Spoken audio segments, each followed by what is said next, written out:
Ay, Jesse. Maganda ka ng mga gamit mo mamaya. At dadaling kita doon sa bahay ni Doña Lela. Mula bukas ay mamamasukan ka sa kanila. Po, Tay, ang akala ko po ba mag-aaral ako? Di ba po nangako kayo sa akin? Tsaka hindi po ba may balita na masama daw ugali ni Doña Nena? Nang mag-aaral, ha? Kalimutan mo na yung pag-aaral na yan. Nagsasayang ka lang ng panahon at pera dyan.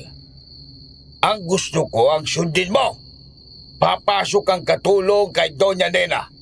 At ang sweldo mo buwan-buwan ako ang hawak. Mas importante na kumita ka na ng pera at may pakinabang ka sa buhay ko. Hindi yung puro pambubuisit ang dala mo. Pero Tay, gusto ko po talaga mag-aaral eh. Ikaw, tarantado bata ka. Sino nagbigay sa'yo ng karapatan na kontrahin ang sinasabi ko? Anak ka lang ng nanay mo sa ibang lalaki. Magpasalamat ka nga at kinupkup kita. Kaya sundin mo ang lahat ng sinasabi ko. Kapag sinabi ko magtatrabaho ka, magtrabaho ka! Ha? Hindi yung palamunin ka dito. Naiintindihan mo? Opo.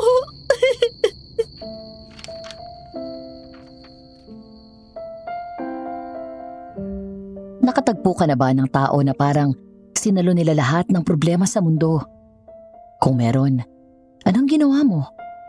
O baka ikaw pa ang taong tinutukoy ko? Paano kung sa lahat ng maling nangyayari sa buhay mo ay may isang tama na dumating? Manatili hanggang sa dulo at alamin ang mangyayari sa kwento natin ngayong araw. Dear Aswang Diaries and Madam Venus, isang magandang araw po sa inyong lahat. You can call me Alvin, 38 years old and now living in Canmore, Alberta, Canada. Ang ikukwento ko sa inyo ay tungkol sa isang babae na nagngangalang Daisy. If there's anything I can say about her, she's a walking example of damsel in distress, but the epitome of beauty and courage. A woman with great faith in God. Sa kabila ng hirap na dinanas sa buhay ay patuloy pa rin siyang tumatayo at lumalaban. Hindi nawala sa kanya ang ngiti at pag-asa. At iyon ang dahilan kaya inibig ko siya. Ngunit ang pag-ibig ko ang naging dahilan para malagay ang buhay niya sa panganib mula sa sarili kong ina at sa banta ng isang aswang. Paalala lamang po, may mga matitinding tagpo at emosyonal na eksena ang kwentong ito.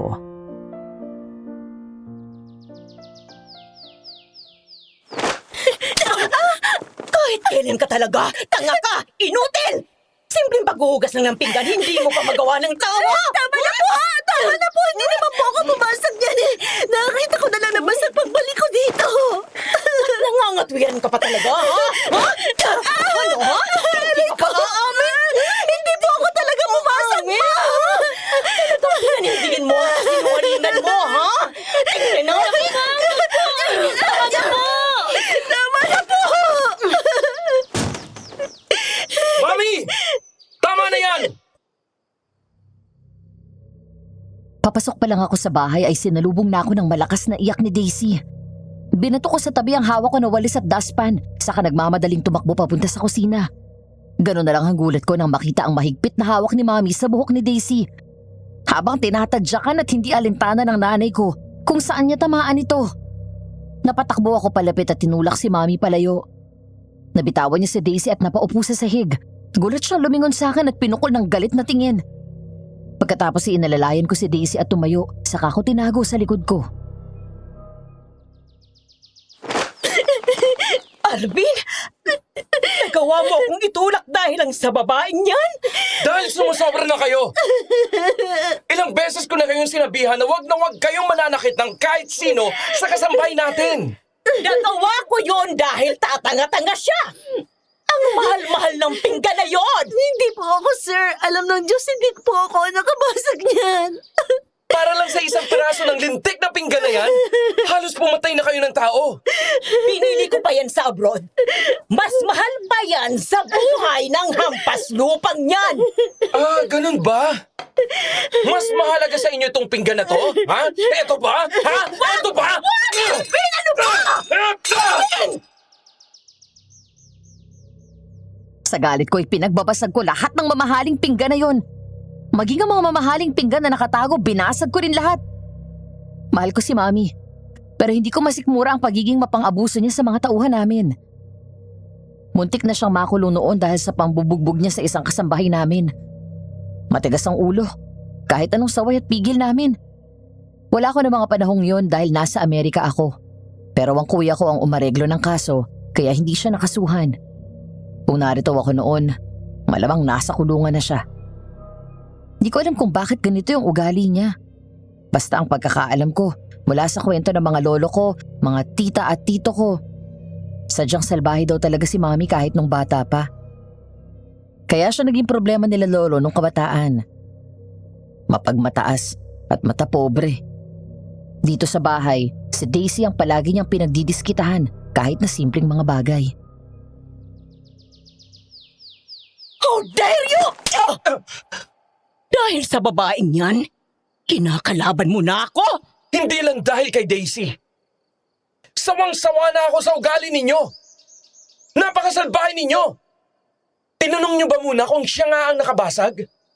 O baka nag-assume ka na naman? Dahil mainit ang dugo mo sa kanya. Ano?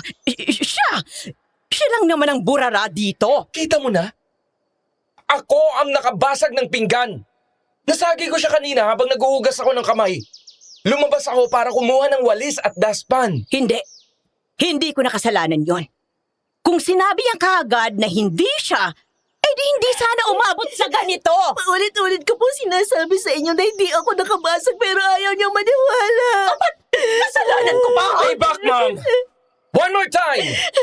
Just one more time na manakit ka pa ng kahit sino sa bahay na to. Lalo na si Daisy. I swear to God! Ako mismo ang kakaladkad sa inyo sa presinto. Kung kay Kuya spoiled kayo. Pero hindi sa akin. Muntik ka na ngang nakulong noon. Hindi ka pa rin nagtanda? Daisy, halika dito. Sumunod ka sa akin. Mula sa kusina ay dinala ko si Daisy doon sa likod bahay, sa bandang kakahuyan, kung saan tahimik at malayo sa ingay ng nanay ko. Dala ang first aid kit, ginamot ko ang mga sugat niya at pasa habang wala pa rin siyang tigil sa pag-iyak. Nakaramdam ako ng matinding awa para sa kanya, nang matitigan ko ang namamagahan niyang mukha dahil sa bugbog ni Mami. Minsan na rin naikwento sa akin ni Janice na maging ang kanyang ama na si Mang Kaloy, minamaltrato rin siya mula pagkabata. Ngunit sa kabila nito hindi pa rin nababawasan ang kanyang taglay na kagandahan. Bakit ka ba nagtitiis dito? Bakit hindi ka nalang umalis? Ihahanap kita ng bagong trabaho. Sinubukan ko naman po, sir. Pero kapag nalalaman ng tatay ko na umaalis ako, sinusundan niya ako, pilit akong binabalik dito. Di ko rin po alam kung bakit. Kapag tumatanggi akong bumalik dito, binubugbog din ako ni tatay. Parang may usapan sila na pahirapan ako sa buhay.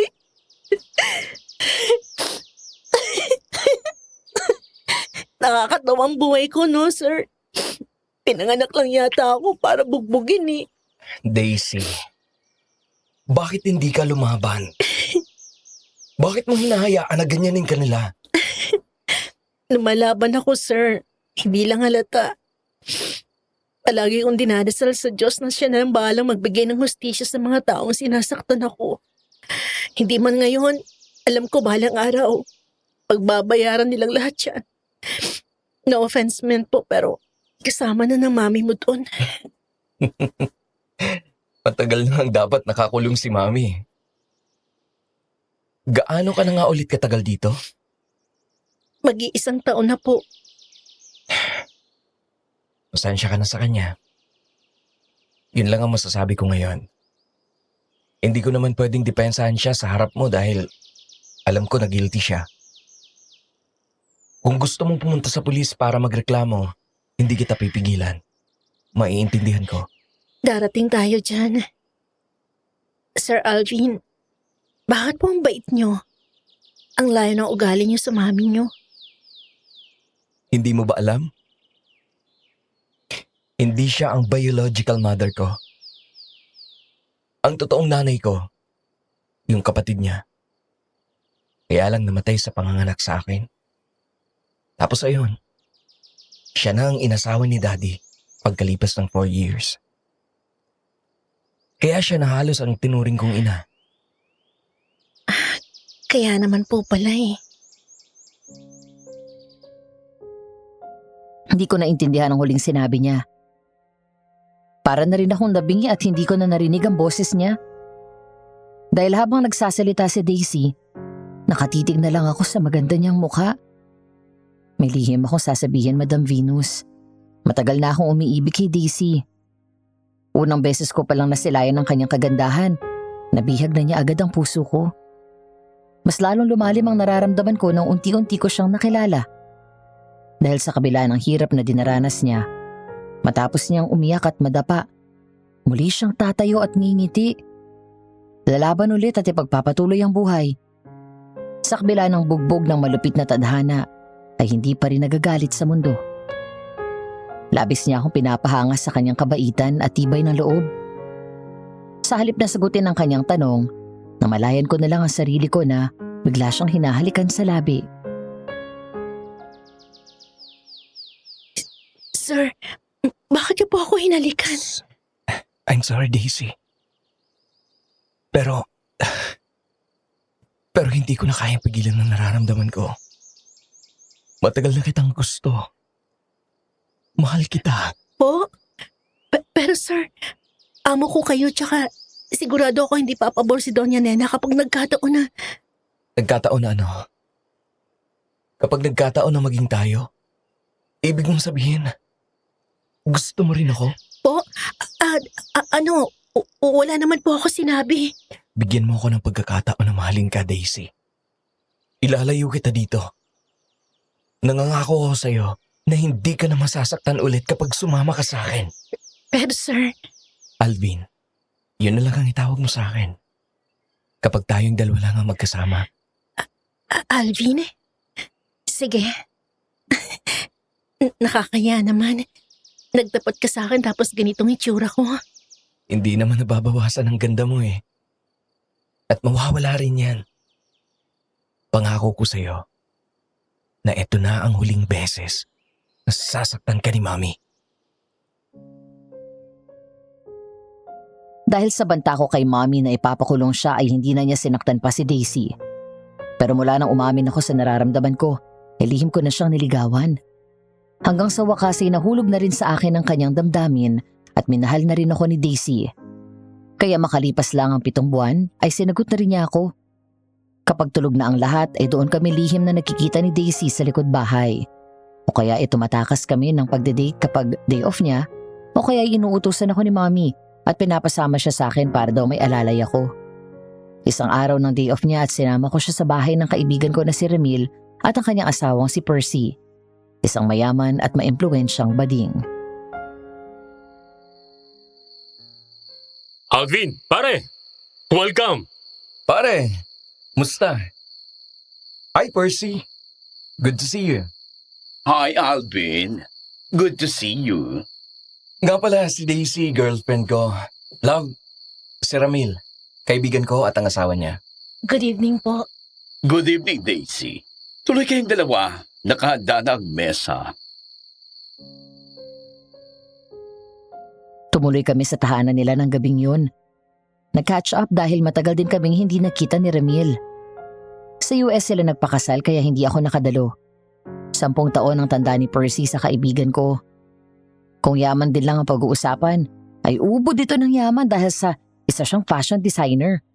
Merong malaking negosyo, sariling clothing at perfume line at kung ano-ano pa.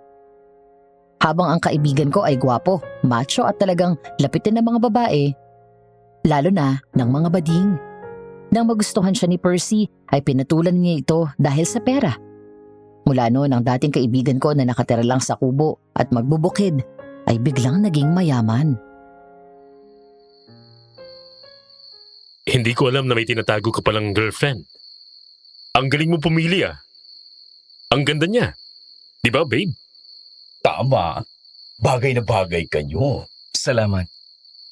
Halika dito tayo magkwentuhan habang kumakain. So, anong trabaho mo, Daisy? Ano po, Huwag ka mahiya. Alam mo naman, ang proud ako sa iyo eh. Kasambahay po ako at doon ako namamasukan sa bahay nila Alvin. Oh, that's nice. Tama si Alvin. Marangal na trabaho ang pagiging kasambahay. Hindi mo dapat na ikinahihiya. Soon, aalisin ko siya sa bahay at baka sa Maynila na kami manirahan. Plano ko pong mag-aral kapag nakarating na kami sa Maynila. Hindi kasi ako pinag-aral ng tatay ko at pinagtrabaho agad. Oh, huwag ka mag-alala. Walang nanguhusga sa'yo dito, Daisy. Ako man ay galing sa wala. Nagsumikap kaya nagkaroon ng ganitong maayos na buhay. Sabihin mo lang kung kailangan mo ng tulong sa trabaho at kukunin kita para makapagsimula ka. I can send you to college if you want. Talaga po? Salamat po. Thank you, Percy. I appreciate that. Isang malalim na ang gabi habang nasa likod bahay at nagsasampay ng mga damit na nilabhan. Ang kwento sa akin ni Daisy ay kumakanta-kanta pa siya habang abala sa ginagawa. Maya-maya ay dumating si Janice mula sa loob at tinulungan siya. Habang nagsasampay ay kwento ito ng kwento tungkol sa bagong love life nito na driver na kapitbahay namin. Ay, nakakakilig talaga, Daisy. Alam mo ba, ang sarap humalik ni Dodo. Halik agad. Kayo na ba? Oo. Mag-iingat ka, baka mahuli ka ni ma'am. Hindi yan. Janice! Nasaan ka? Janice! Ay, naku, si Doña Demonita. Ano naman kayang kailangan nito? Nasaan kayo? Nandito po sa likod, ma'am. Nagulat sila nang biglang bumukas ang pinto at lumabas ang galit na mukha ni Mami. Nagkatinginan ng dalawa at bahagyang napaatras nang itaas nito ang hawak na damit. Sabay ladlad nito at nakita ang sunog na bakat ng plancha doon. Nagulat daw si Janice nang ibato ni Mami ang damit sa kanya. Ikaw ang pinagplansya ko nito, di ba? Ako ba? Daisy, hindi ba ikaw ang namalansya? Ha? Hindi ako. Naglalaba ako maghapon dito sa likod eh. Huwag kang magturo dahil sa'yo ko iniutos to. Hindi ba kabilin-bilinan ko sa'yo na ingatan mo ang pagpaplansya nito dahil ito ang isusuot ko sa party sa Maynila? Doña Nena, sorry po. Siguro kaya nasunog to dahil hawak mo na naman ang cellphone mo at nakikipaglandian sa driver ng kapitbahay. Hindi po. Anong gagawin ko ngayon dito sa damit, ha?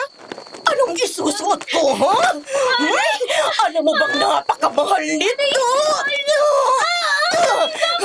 Alam mo, nasa lahat ng ayoko ay yung mga tatanga-tanga, ha? Sa gagawin ko, sisiguraduhin ko magtatanda ka!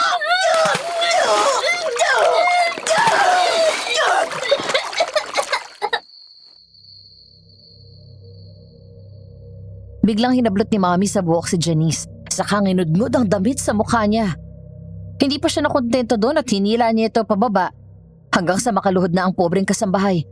Pagkatapos ay nginudngod ang mukha sa isang badyang tubig. Agad na umawat si Daisy pero tinulak siya palayo ni Mami at pinagpatuloy ang pagmamaltrato kay Janice. Kumampay ang mga kamay nito pero hindi siya talaga binitawan ni Mami habang halos malulod na si Janice. Dahil doon ay matapang na tinulak ni Daisy si Mami palayo kaya nabitawan nito si Janice. Nang bitawan ay sinipa naman niya ito ng 3 beses sa tiyan. Hindi na nakatiis si Daisy. Tinulak niya palayo si Mami at hinarang ang sarili. Kaya nang muling sisipain ito si Janice ay nasaluyo ni Daisy. Matalim na tingin ang pinukol sa kanya ng nanay ko at saka mabilis na umamba ng sampal. Tama na po! Tama na!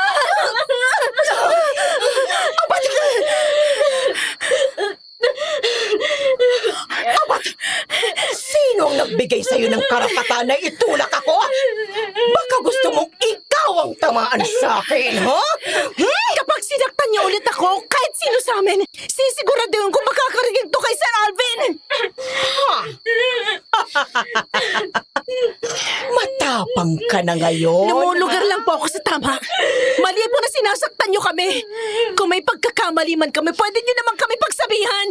Okay lang di po na magalit kayo, pero hindi tama. Ang halos patayin niyo kami sa bugbog. Magpasalamat ka. May araw Umaraw ka rin sa akin! Hindi pa ako tapos sa'yo! Galit na tumalikod si Mami at padabog na binagsak ang pinto. Matapos yon ay agad inalo ni Daisy si Janice. Nahabol pa rin ang hininga dahil sa muntik nitong pagkalunod. Agad siyang kumuha ng tuwalya at pinunasan si Janice na nang sandaling yon ay wala pa ring tigil sa pag-iyak. Galit na galit nitong tinignan ng pinto kung saan pumasok si Doña Nena.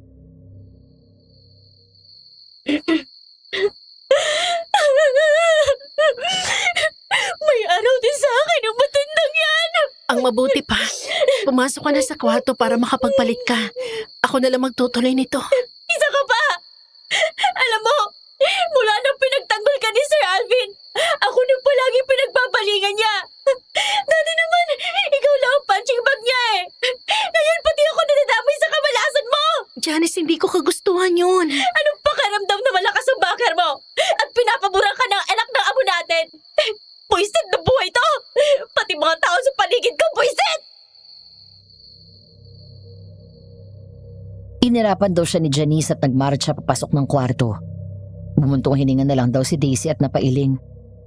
Matapos yun ay pinagpatuloy niya na lang ang pagsasampay. Makalipas lang ang 30 minuto, sa wakas natapos na siyang mag-isa. Habang nagliligpit ng gamit, biglang natigilan si Daisy nang may marinig na kumakaluskos sa makapal na halamanan. Sinubukan niyang tignan kung may tao doon. Pero dahil sa dilim ng paligid, wala siyang nakita. Kaya naman inisip na lang ni Daisy na baka pusa lang yun. Hanggang sa isang nakakatakot na angil ang sunod niyang narinig. Sino yan? May tao ba dyan? Daisy! Sino yan? Lumapit ka dito! Manang? Ikaw ba yan? Lapit pa! Bulaga! Kakainis ka naman eh. Natakot ako sa'yo. Ikaw lang pala yun? Saan ka pupunta Madilim na dyan sa kakahuyan May narinig akong tumatawag sa pangalan ko eh. Ikaw lang pala. Hindi ako yun Kadarating ko lang Ha? Sino kaya yun? Huwag mo nang pansinin yun. Halika dito, bilis. Saan tayo pupunta? Sa kwarto ko. Ha? Baka marinig tayo ng mami mo. Hindi yan. Pinainom ko ng pampakalma kaya malalim ng tulog nun. Halika na, bilis. Miss na kita Pakis nga. Sabado ng hapon, matapos matupi ni Daisy ang mga damit na nilabhan, ay maayos niyang sinalansan ang mga ito sa laundry basket para dalhin sa kwarto namin. Habang ginagawa yun ay lumabas si Janice mula sa maid's quarters. Bihis na bihis at naka-makeup. Handa nang umalis dahil day off nito. Pagkatapos ay excited na pinagmalaki kay Daisy ang suot niya. Aba, ang ganda na bihis mo May date ka? Oo. Si Dodong, yung driver dyan sa kabilang bahay. Naku, ikaw talaga. Kagabi lang pinagalitan ka ni Ma'am tungkol dyan. Wala naman yung demonyita Nasa Maynila.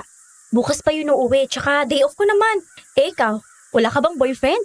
Sa ganda mong yan, aba, maraming nagkakagusto sa'yo dito. Pati nga mayayaman dito sa subdivision Wala Alam mo naman ang sitwasyon ko sa tatay ko. Ay, nako.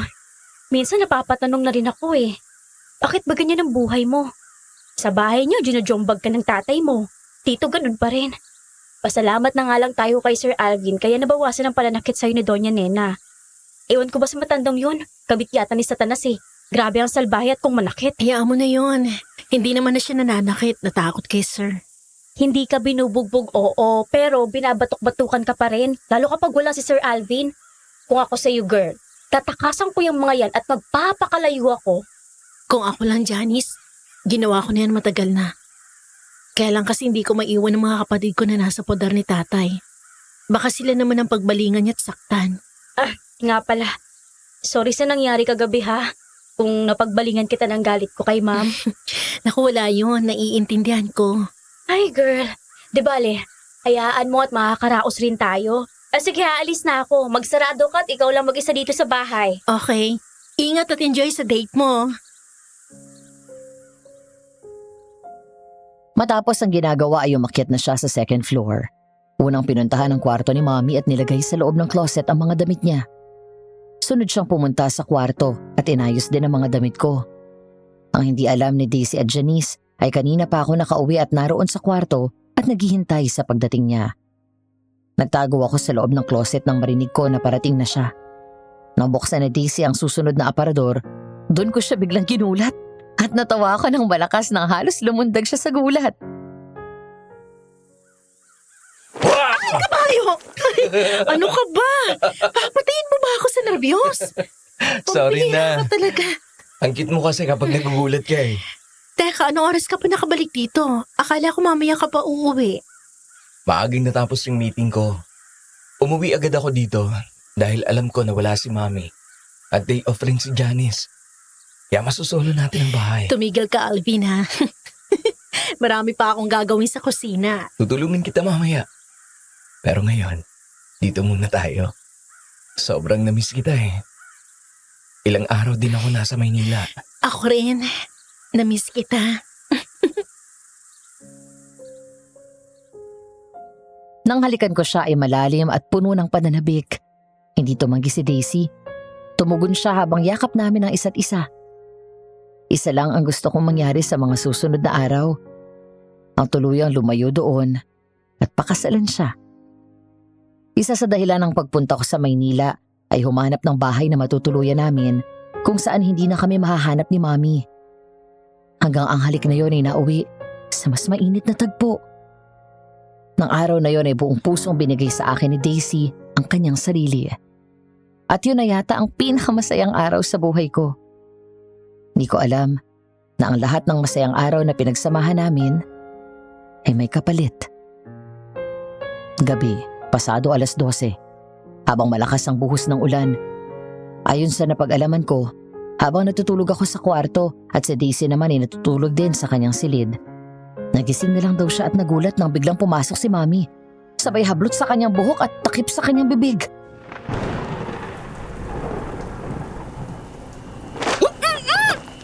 Iyakang malandi ka? Anong akala mo?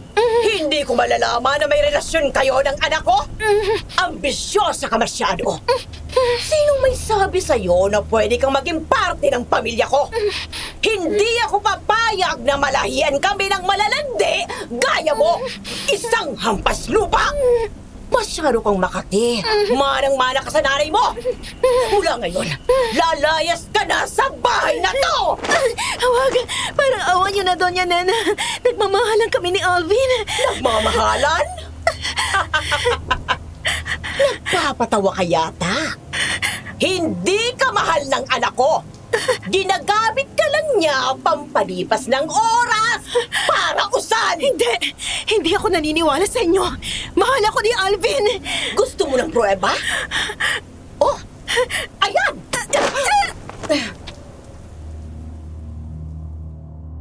Tinulak siya ni Mommy pabalik sa kama, saka binato sa mukha niya ang mga larawan. Nanginginig ang kamay na dinampot ni Daisy ang mga ito. Sunod-sunod na umagos ang luha niya nang makita ang mga pictures ko kasama ang isang babae. Walang iba kundi yung ex ko. Mga dating larawan nakuha noong kami pa. Ginamit yun ni Mommy laban kay Daisy. Dahil wala pa siyang alam sa nakaraang relasyon ko, naniwala siya sa mga kasinungalingan ng nanay ko. Muling hinablot ni Doña Nena ang buhok niya at hinila palayo. Kasunod ang iba pang kasambahay na dala ang kanyang mga damit.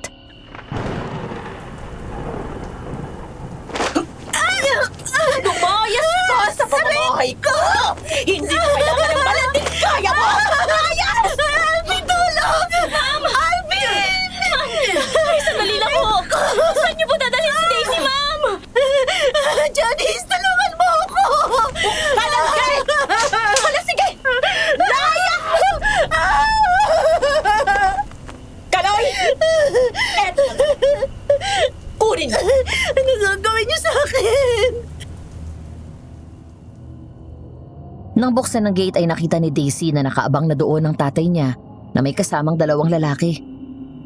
Isang matanda at isa naman na mukhang bodyguard. Nagpumigla siya pero tinulak ni Mommy si Daisy papunta sa tatay niya. Sa pilitan siyang hinila nito palapit sa mga kasama. Sinubukan niyang kumawala pero bigla siyang sinampal ni Mang Kaloy at sinunggaban sa buhok.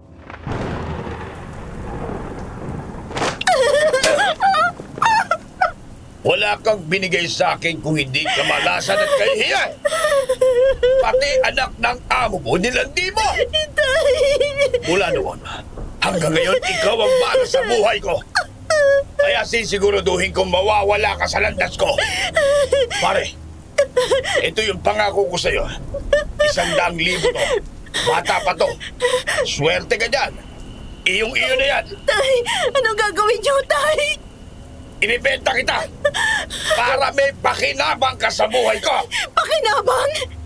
Mula nang pinasok niyo ako dito katulong, mula nun hindi ko nahawakan ang sweldo ko dahil kinukuha niyo lahat.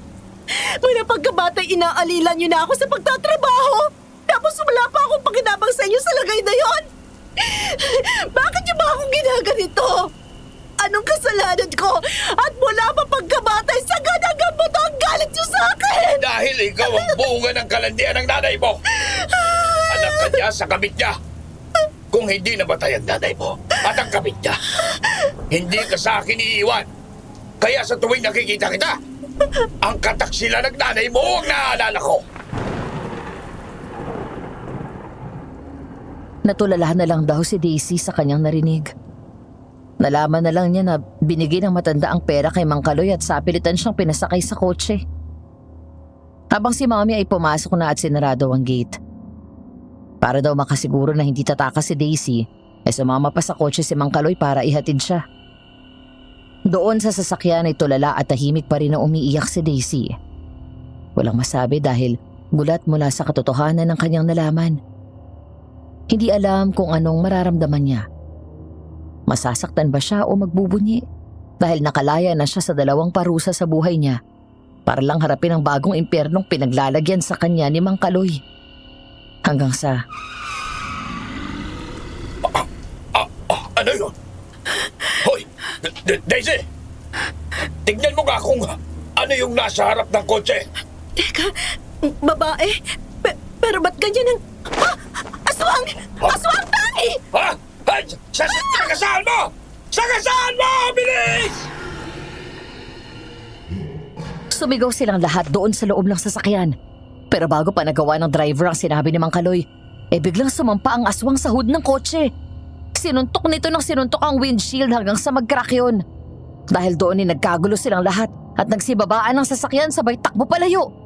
Pero bago pa makatakbo ng tuluyan si Mang Kaloy, na-corner na siya ng aswang. Lumayo ka sa akin! Kaya kitang patayin! Tay! Tulungan mo ako! Kumuha ka ng paraan at huwag kang tumungangan lang dyan! Sandali lang po! Kukuha ko ng pwede magamit na armas! Bilisan mo! Tutulungan mo to?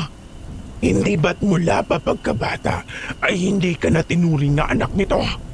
Lumaki ka sa pambubugbog niya. Kahit wala kang ginagawang masama, ay naging libangan na niyang pagmalupitan ka.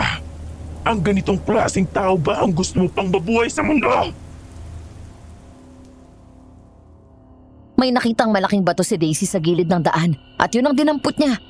Nang akma siyang tatakbo palapit at bigla siyang natigilan nang magsalita ang aswang. Matapos yun natulala na lang daw si Daisy. Nawala ang pag-alala at naging blanco ang ekspresyon ng mukha. Gulat na nasundan ni Mang Kaloy ang hawak niyang bato nang ibalik yun ni Daisy sa gilid ng daan.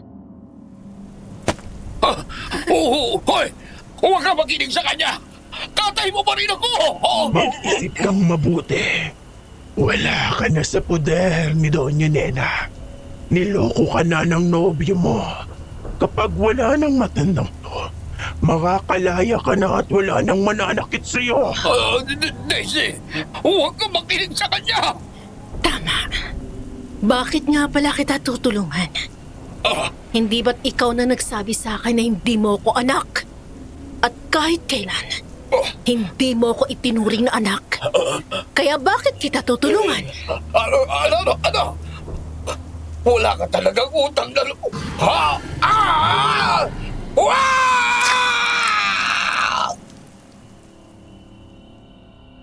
Sa halip na tulungan ay iniwan ni Daisy ang ama at hinayaan na lapain ang aswang. Nagmamadali siyang tumakbo papasok ng kakahuyan. Mabilis ang bawat hakbang, makalayo lang sa aswang. Hanggang sa marinig na lang niya na may humahabol sa kanya. Nanlaki ang mata ni Daisy nang makita ang aswang na siya naman ang hinahabol. Napasigaw siya sa takot. Habang tumatakbo ay panay ang kanyang lingon hanggang sa tuluyan siyang inabutan nito. Sinong may sabi na tatay mo lang ang mamamatay? Tapusin na natin ang miserable mong buhay, Daisy. Tutal naman ay walang totoong nagmamahal sa'yo. At lahat ng tao sa paligid mo ay sinasaktan ka.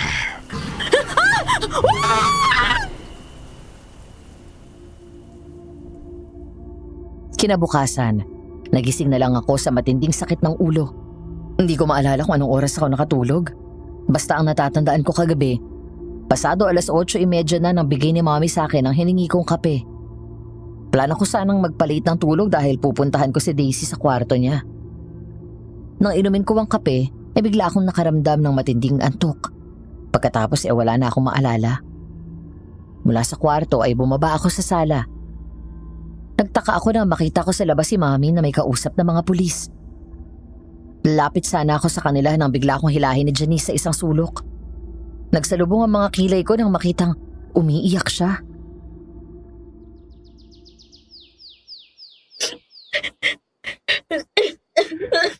Bakit ka umiiyak?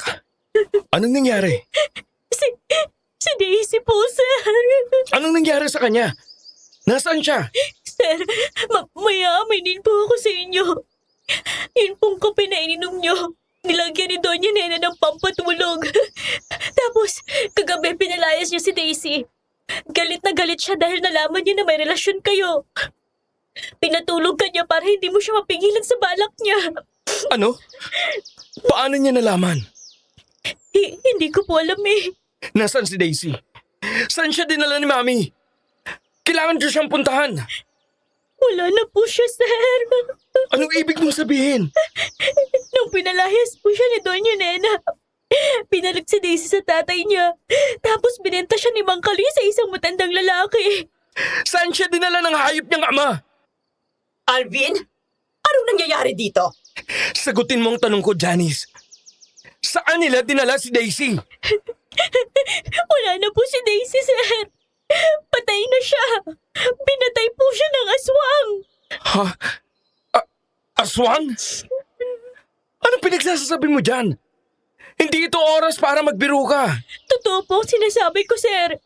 Nakita na lang po sa di kalayuan mula dito. Yung kotse na sinakyan ni Daisy kagabi na pag-aari ng matandang bumili sa kanya. Tapos, nakitang patay at wakwak ang tiyan ni Mang Kaloy sa gilid ng kotse. Yung katawan ni Daisy nakita sa kakahuyan. Putol-putol at hindi na halos makilala. Pinatay rin po siya ng aswang. Hindi. Nagbibiro ka lang. Sabihin mo nagbibiro ka lang, Janice. Daisy! Anak, calm down. Hindi mo dapat iniiyakan ng babaeng yon. Eh, ano kung namatay na siya? Wala naman siyang silbi. Shut up! Alvin! I said, shut up! This is all because of you! You are evil, Mom! Ikaw ang may kasalanan nitong lahat! Ikaw ang pumatay kay Daisy! Bakit ka ba nagkakaganyan? Ano bang pinakain sa'yo ng babaeng yon at nababalik ko na ng ganyan sa kanya? I love her! She's my life, Ma! Dahil kay Daisy kaya kita natatagalan. At ang bahay na ito, siya lang ang tanging nagbibigay sa akin ng inspirasyon. Kasi ang totoo, kung wala siya, matagal na rin akong wala dito. You know why? Because I'm sick and tired of being your son! Napakahirap mong maging magulang! Napakahirap mong pakisamahan! Napakahirap mong mahalin! You're selfish, Ma! Masyado kang malupit! Mas masahol ka pa sa aswang na yon! Anak, hindi totoo yan. Ang gusto ko lang ay kung ano makabubuti para sa'yo. Makabubuti? Huwag mo akong patawanin! Dahil wala kang alam sa ganon! Janice, Sir, sabihin mo kay Mang Paeng, ihanda yung kotse ko at ihanda mo ang mga maleta ko. Sabihin mo kay Manang tulungan ako maging pake. Opo, sir. Anong gagawin mo? Aalis ka? Na matagal ko nang dapat ginawa. Sawang-sawa na ako. At matagal na akong nagtitiis sa kasamaan ng ugali mo. Mula ngayon, kalimutan mo nang may anak ka. Alvin, anak! Huwag kang umalis. Huwag mo akong iwan. Alvin!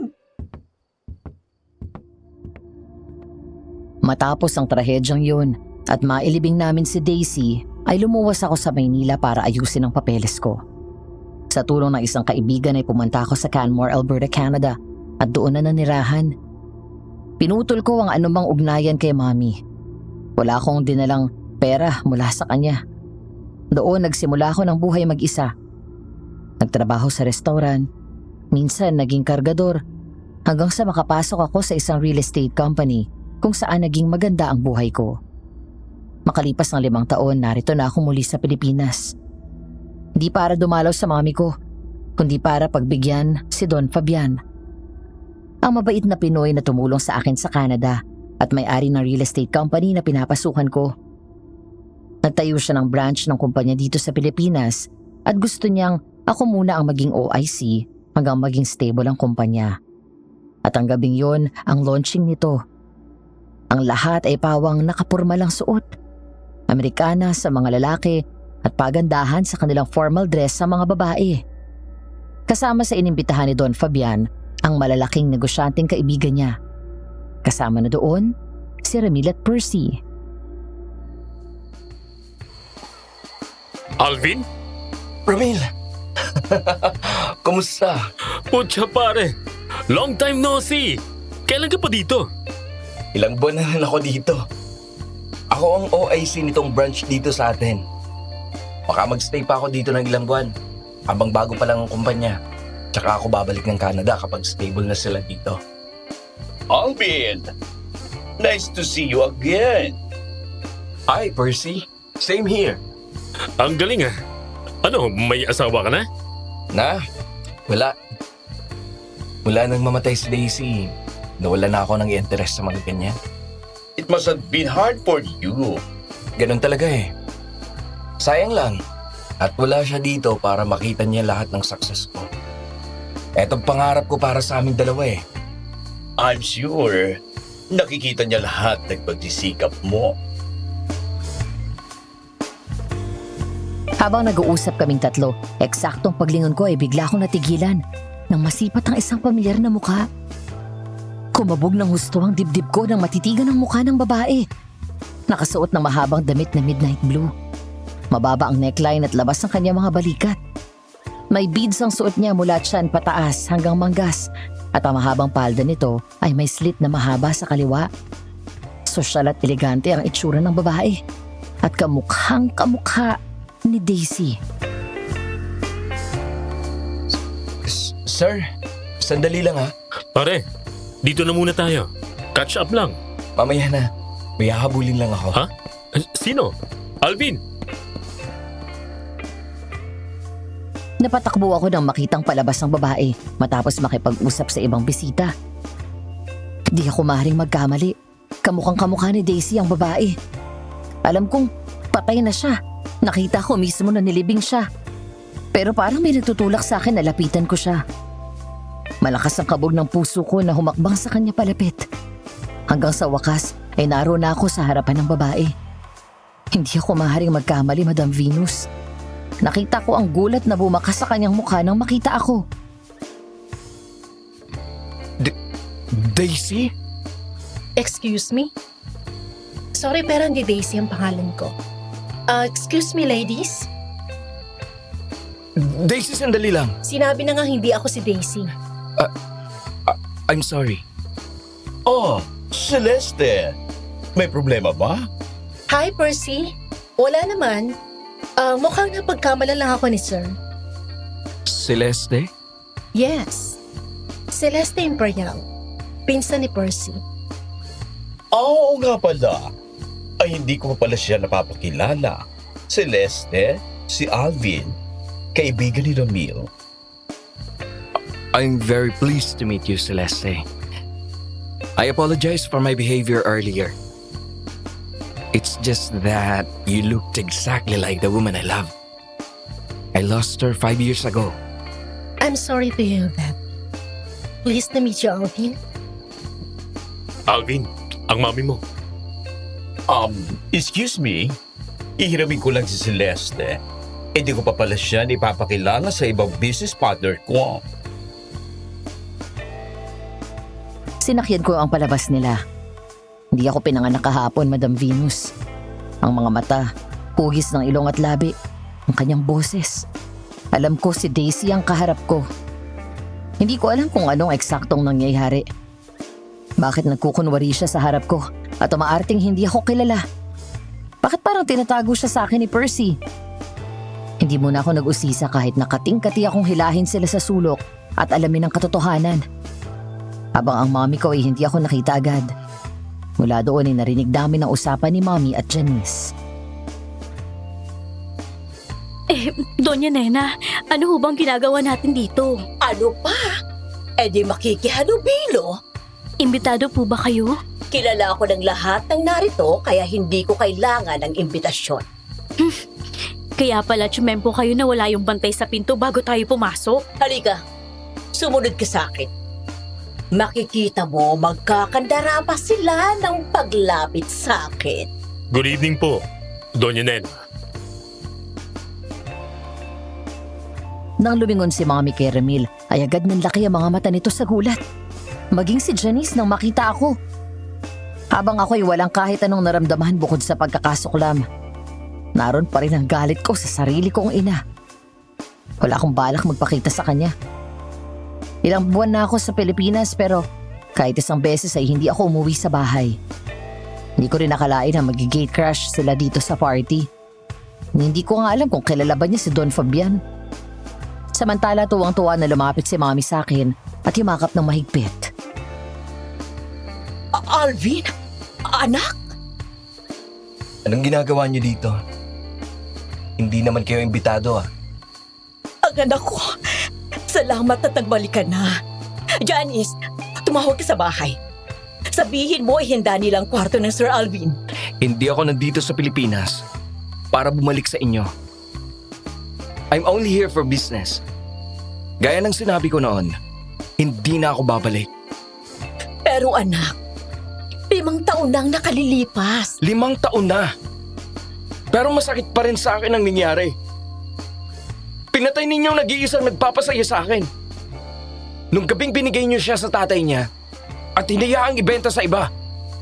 Nung gabing namatay si Daisy. Kasama na rin akong namatay niya. At kasalanan mo lahat yon. Pero anak, Oh, ma'am. Pasensya na po pero sinabihan kami ni Don Fabian na i-escort kayo palabas ng party. Strictly with invitation lang po talaga ang party na to. Salamat po. anak, sandali lang. Mag-usap muna tayo. Nang gabing yon ang kwento sa akin. Mula sa party matapos ng tagumpay na pag-iwas sa akin, umuwi ng kondo si Daisy. Nilapag ang susi sa ibabaw ng cabinet at agad naligo at nagbihis ng pantulog. Matapos yun lumabas siya ng kwarto at pumunta sa kusina. Ininit sa microwave ang ulam na nilagay niya sa ref. Maya-maya ay nagring ang kanyang phone at agad niyang sinagot yun nang makitang si Percy ang tumatawag.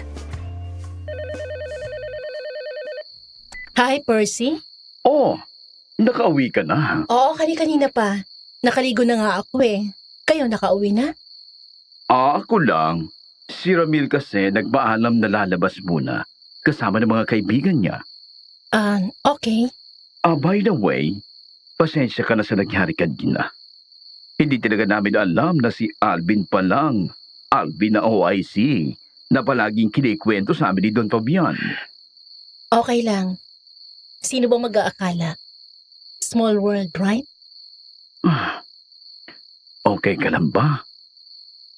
Oo naman. O sige na, mainit na yung ulam ko eh. Kakain muna ako. Okay.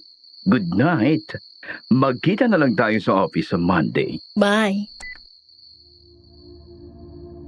Nang ibaba ni Daisy ang cellphone ay may braso yumakap sa kanyang bewang at sinimulan siyang halikan sa leeg habang unti-unti nitong inaangat ang laylayan ng damit niyang pantulog. Mabigat ang dibdib na bumuntong hininga siya ng malalim.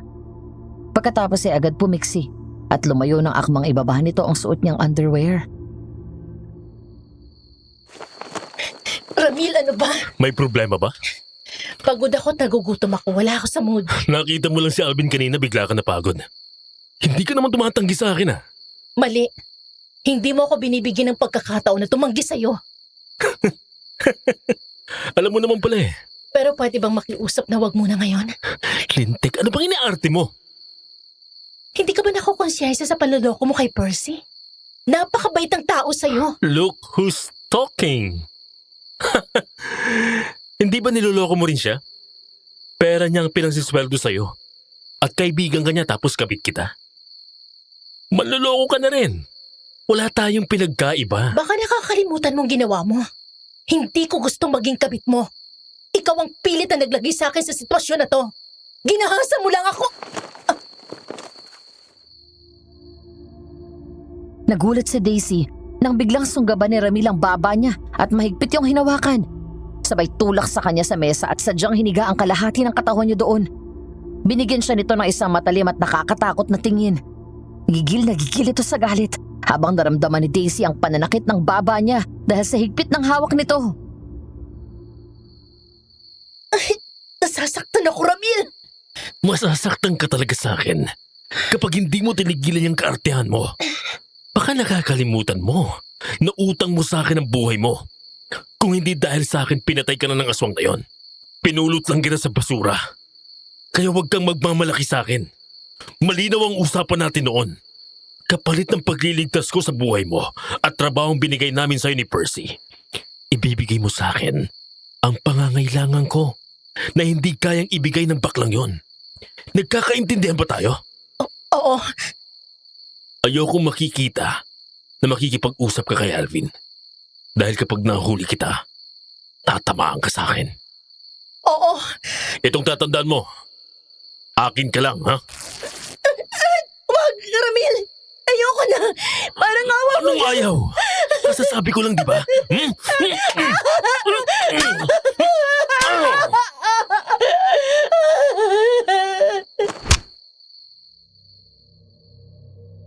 Matapos ang sampal ay bigla siyang sinuntok nito sa puson.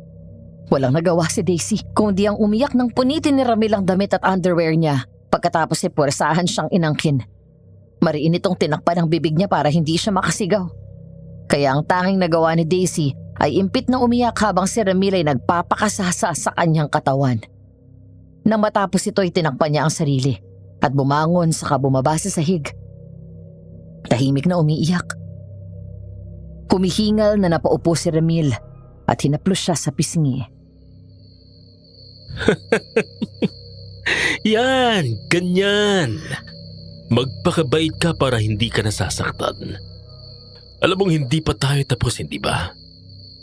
Sige, paghain ka. Kumain muna tayo. Pagkatapos ay pumasok ka sa kwarto. Oo. Habang naroon ako sa kotse ay hindi ko maiwasan ang maluha habang inaalala ko ang mga napag-usapan namin ni Percy. Habang nasa opisina ako kaninang umaga, ay hindi ko natiis at pinuntahan ko siya. Doon ay umamin siya pagkatapos ay humingi ng tawa dahil sa pagtatago nila kay Daisy. Tama ko. Ang Celeste na yon ay ang babaeng 5 taon ko nang pinagluluksa. Tinuro sa akin ni Percy kung saan nagtatrabaho si Daisy, kaya naroon ako sa parking lot at naghihintay sa kanya. Bigla akong lumabas ng sasakyan. Nang sa wakas ay lumabas ang hinihintay ko. Ngunit nagtaka ako dahil agad sumunod si Ramil. Hinawakan sa bewang si Daisy na para bang niyayakap siya habang pilit na umiiwas ito. Daisy? Ramil? Pare, anong ginagawa mo dito?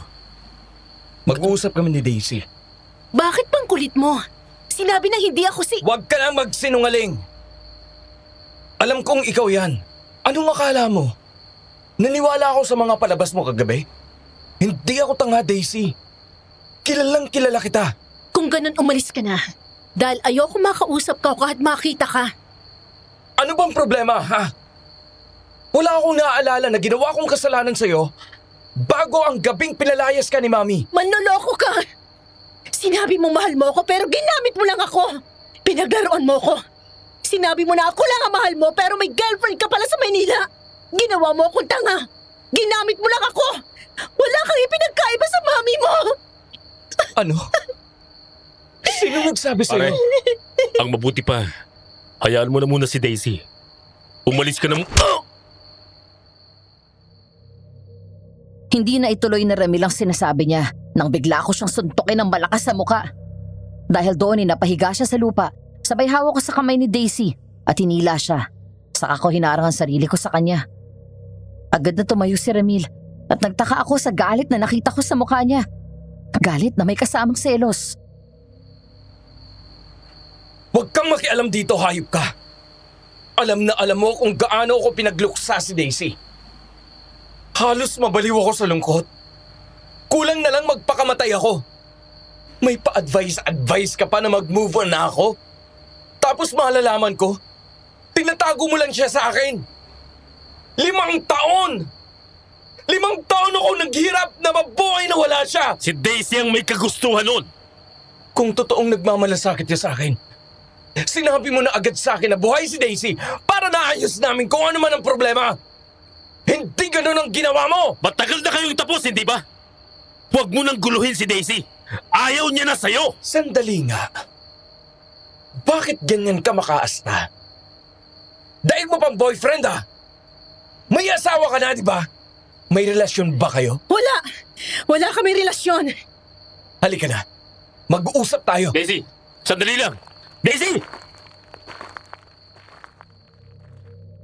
Habang nasa loob ng kotse ay pareho kaming tahimik. Kanina ko pa napapansin na hindi siya mapakali. Pero hindi ko siya sinita. Sa halip ay patuloy lang ako sa pagmamaneho. Hanggang sa makarating kami sa condo building kung saan ako pansamantalang tumutuloy. Pinarada ko sa isang tabi ang kotse at sabay kaming bumaba. Hanggang sa mga sandaling yun ay wala pa rin nagsasalita sa amin kahit isa. Maya-maya ay bigla ko natigilan nang may narinig na kakaiba sa paligid. Ano yun? Aso? Hindi. Ang tunog na yun. Takbo, Alvin! Kailangan na natin makapasok kaagad. Hindi pa lalo tayong hahabulin ng aso kapag tumakbo tayo. Hindi yan ordinaryong aso. Aswang yan! Aswang? Bigla akong hinawakan ng kamay ni Daisy at napaatras kami nang biglang gumalaw ang makapal na halamanan. Ganun na lang ang panlalaki ng mata ko nang lumabas ang isang aswang. Ang nasa harapan namin ngayon ay isang nilalang na may katawan ng tao. Pero ang mukha ay animo demonyo. Nanlilisik ang kanyang mga mata na kulay dilaw. Malaki at patusok ang tenga. Matalas at mahaba ang mga pangil. Makapal at mahaba ang buhok na tulad sa balahibo ng lobo. Ang kanyang kuko sa kamay, mahaba at matulis. Humihingal itong parang asong ulol habang tulo ng tulo ang laway niya na may halong dugo. Sa wakas ay nagkita na ulit tayo, Daisy. Ang tagal kitang hinanap. Nagtatago ka lang pala dito sa syudad na to. Takbo! Bilis! Hindi niyo ako matatakasan. Anong gagawin natin? Ha? Nasa likod na natin siya! Tumakbo ka na doon sa loob, bilis! Humingi ka ng tulong. Humanap ka ng magagamit nating armas. Agad akong sinunod ni Daisy. Dumiretso siya sa loob ng lobby habang ako naman ay hinaharang ang sarili ko. Kapag tumakbo lang kami at tumakas, tsak na susunod siya at maaaring may madamay na ibang inosenteng tao. Nagkataon na sa di kalayuan ay ang mesa ng gwardya. Mabilis akong tumakbo doon at kinuha ang mahabang batuta. Eksaktong pagsugod nito ay agad kong hinataw yun sa mukha. Kasunod nito, tinadyakan ko siya ng malakas. Doon ko naalala ang kwento sa akin ni Percy. Ito yung aswang na muntik pumatay kay Daisy. Anong akala mo? Matatakot ako sa'yo? Hindi kita papatayin. Basta makipagtulungan ka sa akin. Maaari tayong maging magkakampi basta ibigay mo sa akin si Daisy. Hindi pa ako nasisiraan ng ulo para gawin yon. At hindi ako makikipagtulungan sa demonyong tulad mo! Kung ganon, mapipilitan akong ikaw ang unang patayin bago ko isunod ang babae yan at ang nanay mo. Anong kinalaman ng mami ko? Marami ka pang hindi alam, Alvin. Wala pa sa kalahati ng kademonyuhan ng nanay mong nalalaman mo. At sisimulan ko sa pagpatay sa'yo dahil gusto kong makitang nagdurusa siya at ibaba sa kanyang pedestal. Hindi kita papatayin. Basta makipagtulungan ka sa akin. Maaari tayong maging magkakampi basta ibigay mo sa akin si Daisy. Hindi pa ako nasisiraan ng ulo para gawin yon. Kung ganon, mapipilitan akong ikaw ang unang patayin bago ko isunod ang babae yan at ang nanay mo. Anong kinalaman ng mami ko? Wala pa sa kalahati ng kademonyuhan ng nanay mong nalalaman mo. At sisimulan ko sa pagpatay sa'yo dahil gusto kong makitang nagdurusa siya at ibaba sa kanyang pedestal. muling sumugod ang aswang. Ngunit nang sinubukan ko ulit siyang hatawin ng batuta, nagawa nitong iwasan ang pag-atake ko at nahawakan ang braso ko. Kinuha niya mula sa akin ang armas, sabay hagis nito at sinunggaban ako sa leeg. Saka sinakal ng mahigpit. Sa sobrang lakas nito, nagawa niyang iangat ako sa lupa gamit lang ang isang kamay. Sinayang mong pagkakataon na binigay ko. Kaya eto ang kapalit ng pagtanggi mo sa akin. Ang kamatayan mo! Hoy! Ikaw ang unang mamamatay sa ating dalawa!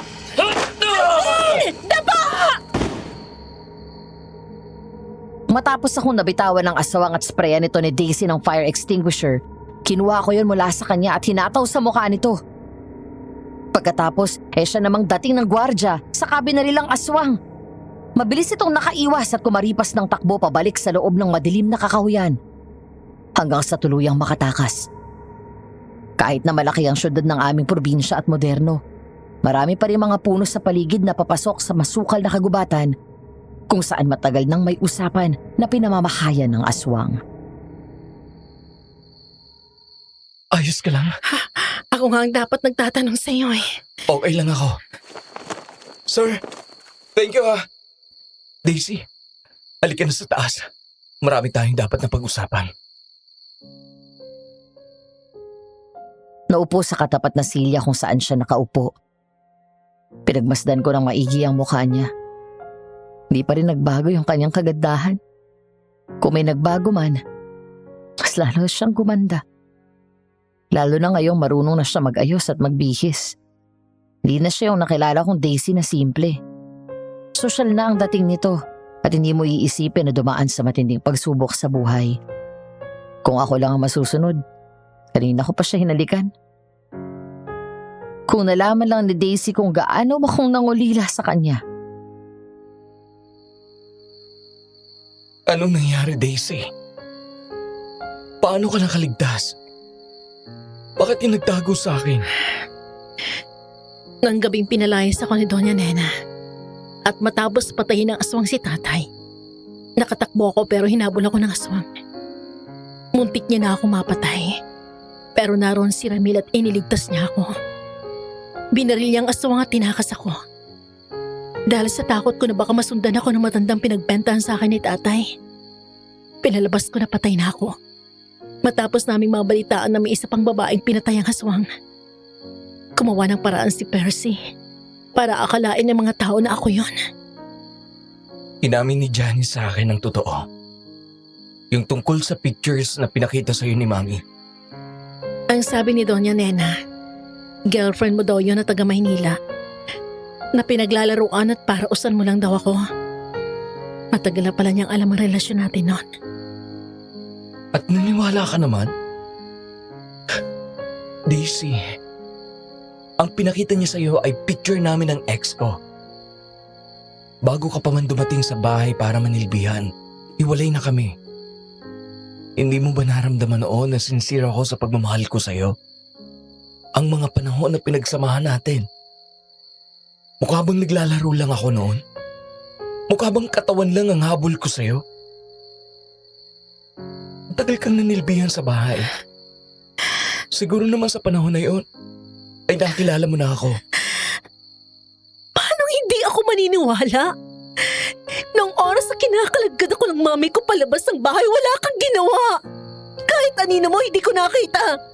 Pinabayaan mo ako, Alvin. Nung panahon na binibenta ko ng tatay ko, wala ka doon. At nung hinabol ako ng aswang, muntik ako mapatay, wala ka rin doon. Kaya ba pinalabas mong patay ka na? Kahit sa akin ay hindi mo sinabi. Pinagtaguan mo ko na hindi mo man lang inalam ang totoo. I was drugged, Daisy. Nilagyan ni Mami ng pampatulog ang kaping binigay niya sa akin ng gabing yun. Kaya wala akong kamalay-malay sa mga nangyari. Ano? Linano ni Mami ang gabing yun. At si Janice mismo ang umamin sa akin. Halos mamatay ako sa lungkot nung mawala ka. At inakala ko na patay ka na. Gusto kong sumunod sa'yo. Gusto ko magpakamatay dahil hirap na hirap ako mabuhay araw-araw na wala ka. Pinutol ko ang anumang ugnayan ko kay Mami. Nagdesisyon ako umalis ng bansa at pumunta sa Canada. Baka sakaling maging okay ako. Pero mula noon, hanggang ngayon, ikaw lang ang minahal ko, Daisy. Kahit kailan hindi kita nakalimutan. Narinig mo na ang dapat mong marinig. Aalis na ako. Wag, please. Nakikiusap ako. Stay. Stay with me, love.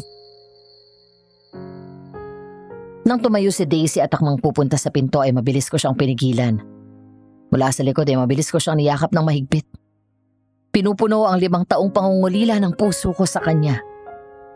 Ang mayakap siya na inakala ko na mananatili na lang sa isang panaginip. Narito na sa mga bisig ko. Nang nagtangka itong kumawala ay bigla ko siyang pinihit paharap at hinawakan sa magkabilang braso.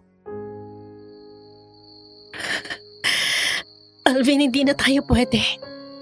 Iba na ang buhay ko ngayon. Bakit? May boyfriend ka na? Mahal mo ba siya? Ha? Kailangan ko na umalis. Sagutin mong tanong ko, mahal mo ba siya? Oo! Liar!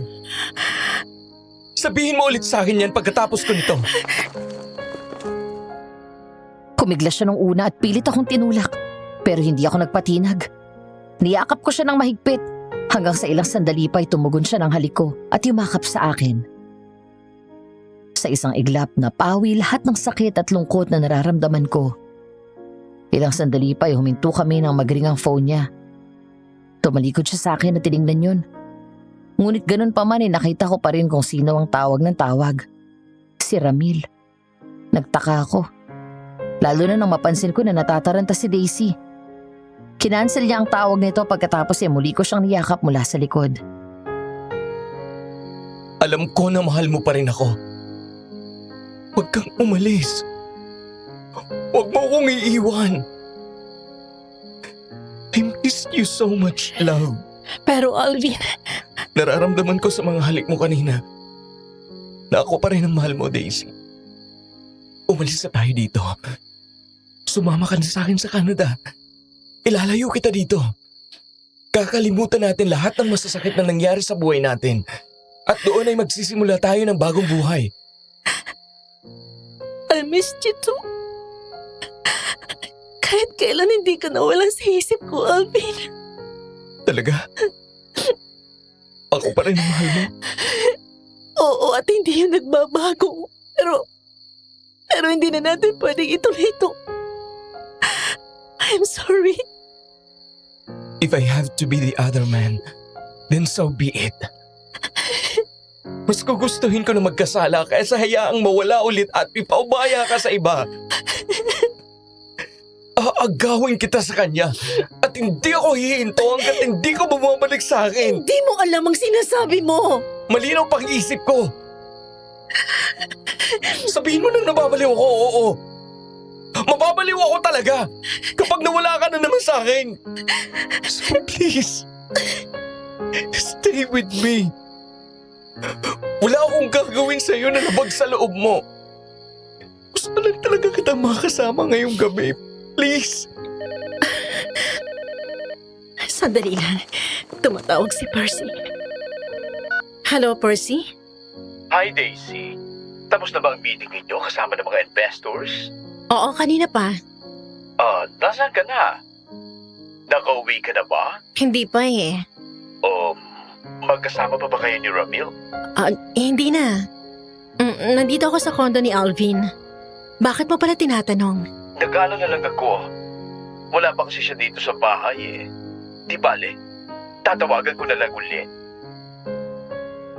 Kinabukasan ay hinatid ko si Daisy sa kanyang kondo. Walang nangyari sa amin. Pareho namin gusto na matulog lang na magkayakap gaya noon. Yung parang kami lang ang tao sa mundo. Nang pumasok si Daisy sa loob ng kanyang unit, natigilan siya nang makita si Ramil na naroon. Ang suot na to ay yung pa rin kagabi habang nakaupo sa sofa. Halatang wala tong tulog. Nang buksan niya ang phone na ako mismo ang nag-off kagabi bago kami matulog, nakita ni Daisy ang higit 50 text messages mula kay Ramil. Nang muli siyang tumingin dito ay hindi maipinta ang mukha nito sa galit. Ang mga gamit niya ay nakakalat sa sahig. Ang mesa ay nakataob at ang ibang display niya ay nabasag. Ano ginawa mo? Bakit ngayon ka lang, ha? Magdamag kayong magkasama ni Alvin? Ano bang pakialam mo? Ano? May nangyari sa inyo? Dumating lang siya, babalik ka na sa kanya? Pagkatapos kang lukuhin, siya pa rin? Hayop ka! Sinungaling ka! Alam ko lang totoo. Ikaw ang nagsabi sa akin at totoo ang sinabi sa akin ni Doña Nena tungkol sa mga pictures ni Alvin kasama babaeng yon. Yung pala, matagal na silang hiwalay bago pa kami nagkakilala. Napakawalang hiya mo! Matapang ka na ngayon, ha? Ha? Dahil sa lalaki yun!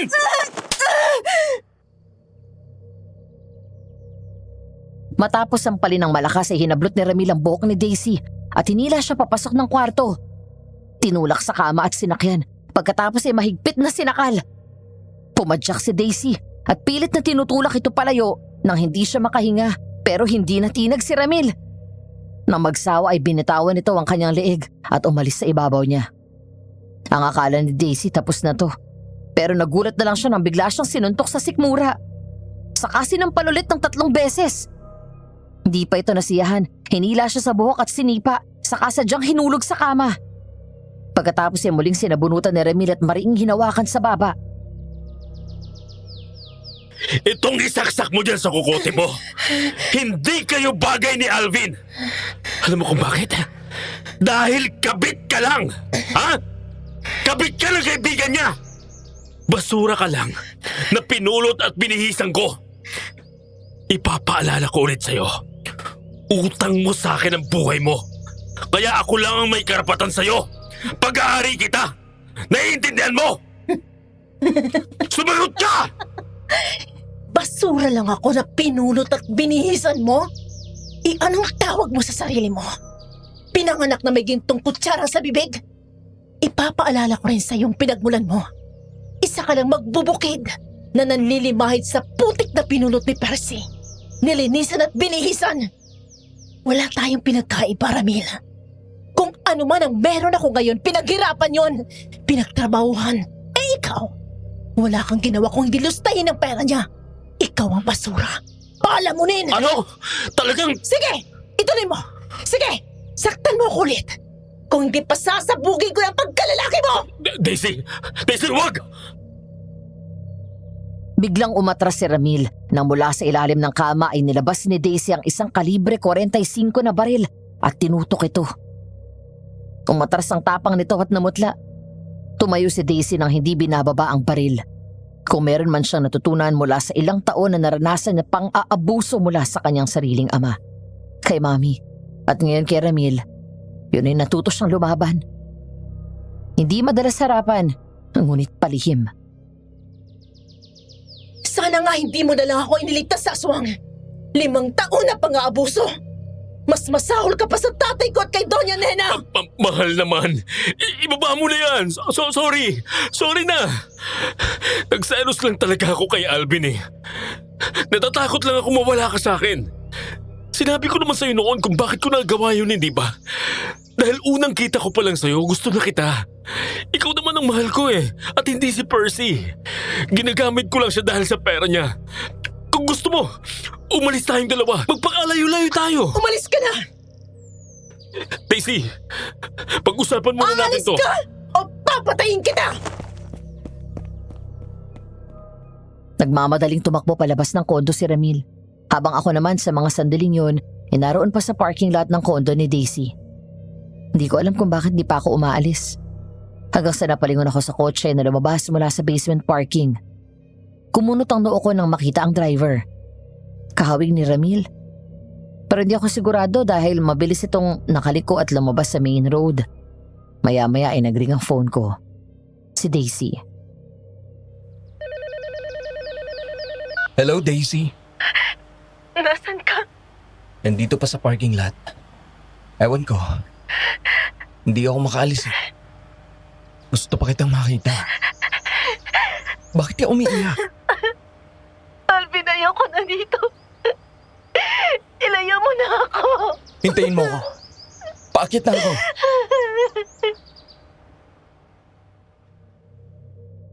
Matapos namin mag-impake ng mga damit niya, ay inuwi ko siya sa kondo.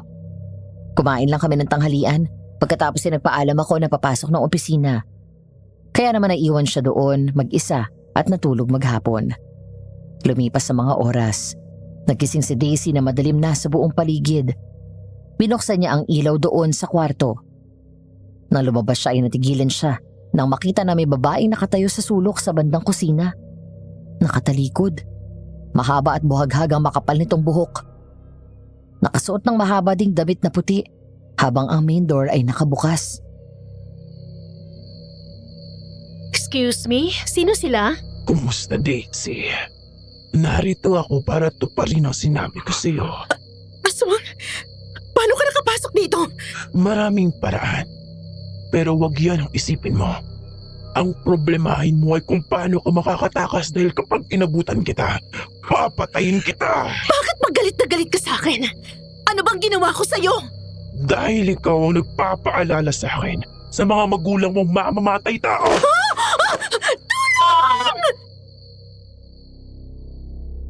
Mabilis siyang sinugod ng aswang.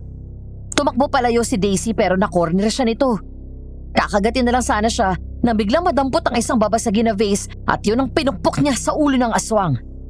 Pagkatapos isinipa niya ito ng malakas, ngunit bahagya lang ito natinag. Nang subukan siyang sakalin na hinarang niya ang braso kaya nasugatan siya ng mahaba at matalas nitong mga kuko. Inipon ni Daisy ang lakas at siniko ito ng 2 beses sa mukha pagkatapos ay tumakbo palabas ng bahay. Bumalik ka dito! Tulong! Tulungan niyo ako! Walang makakatulong sa iyo dito kaya wag mo nang pahirapan ang sarili mo! Ikaw ang may kailangan, di ba? Bakit ako lalapit? Ay! Bumalik ka dito! Nang makita ang fire exit ay mabilis siyang pumasok doon at tumakbo pababa ng hagdan. Patuloy sa paghabol sa kanya ang aswang. Nang makarating sa 6th floor ay doon na siya naabutan nito. Kung saan may mga gamit, gaya ng kahoy, bakal at iba pang gamit na pang-construction dahil ang palapag na yon ay kasalukuyang under construction pa rin. Agad siyang sinubukang sakmalin ito pero mabilis na nakadampot ng makapal na 2x2 si Daisy sabay palo ng malakas sa aswang. Mabilis siyang tumayo at tumakbo pero bago pa makababa ng hagdan ay nahawakan nito ang paa niya kaya natumba siya at pilit na hinihila pabalik. Nang pagtangkaan siyang kagatin nito doon, sinipa niya ito ng malakas. Ngunit hindi pa rin siya nabibitawan hanggang sa may nakita siyang isang piraso ng bakal na matulis ang dulo at sinaksak yun sa likod ng aswang.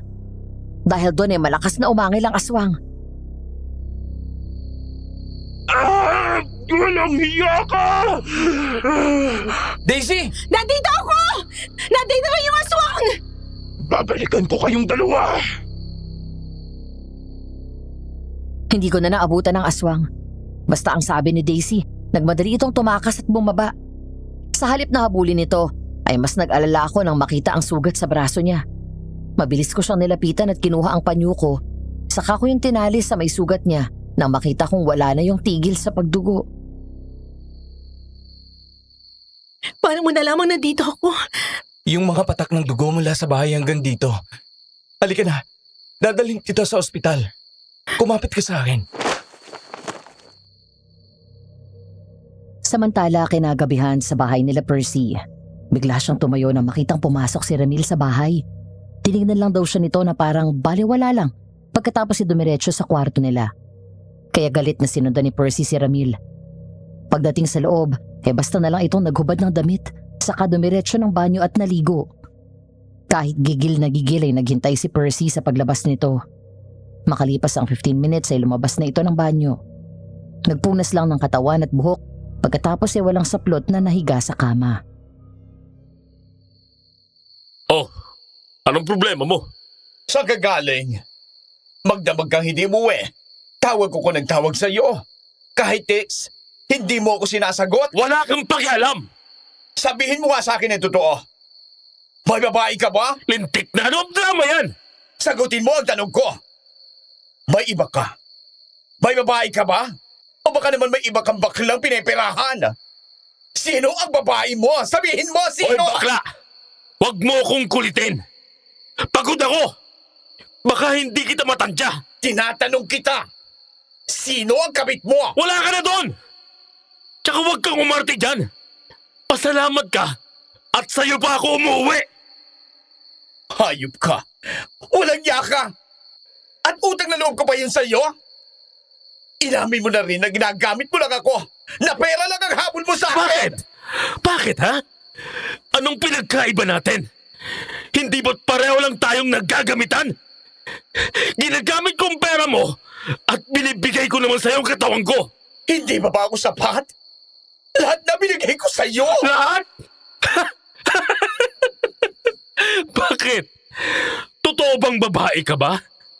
Ha? Para sabihin mo na binigay mo ng lahat? Tigilan mo nga itong kadramahan mo! Hayop ka! Bastos! Baka nakakalimutan mo na pinulot lang kita! You were nothing! Kung hindi dahil sa akin, wala kang mararating! Isa ka lang gusgusing magsasaka na dinampot ko sa bukid! Abat gago ka! Ay!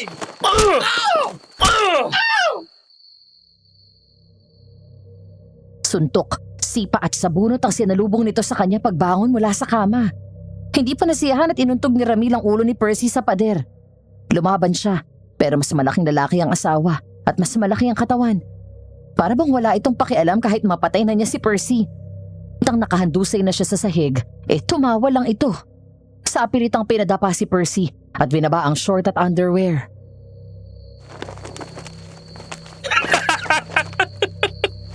Ito lang naman ang gusto mo, di ba? Sabik ka dito! Hayop ka! Baboy! Kinabukasan, nasa kusina si Daisy habang ako naman ay nasa kwarto at naghahanda ng mesa. Umaga noon at pareho kaming naghahanda papasok ng trabaho. Nagbibihis ako nang makuha ng phone niya ang atensyon ko dahil panay ang tunog nito. Hindi ko hinahawakan yun pero lumapit ako sa kama kung saan nakapatong ang phone. Kumunot ang noo ko nang makitang may 20 missed calls at 10 messages mula kay Ramil. Matapos ang missed call pumapasok ang isa pang mensahe ni Ramil at aksidente kong nabasa yun. Isang ebidensya na nagpapatibay sa hinala ko mula nang una ko silang nakitang magkasama na lumabas sa gusali na pinapasukan ni Daisy. Mahal, patawarin mo na ako. Nandito ako sa kondo mo. Bumalik ka na. Promise, hindi na kita aawayin. Alvin, anong tinitingnan mo sa... Si Ramil. Siya ang tinutukoy mo sa akin na boyfriend mo? Hindi mo dapat pinapakialaman ang gamit ko. Sagutin mo ang tanong ko, Daisy. Are you having an affair with him? Ikaw ang kabit ni Ramil? Wala akong choice! Paano walang choice? Makinig ka. Hello? Nasaan ka? Di ba sabi ko bumalik ka dito? Hindi na ako babalik dyan. Tapos na tayo, Ramil. Ayoko na! At sinong nagsabi na may karapatan kang makipaghiwalay sa akin? Ayoko na! Nagigilty na ako.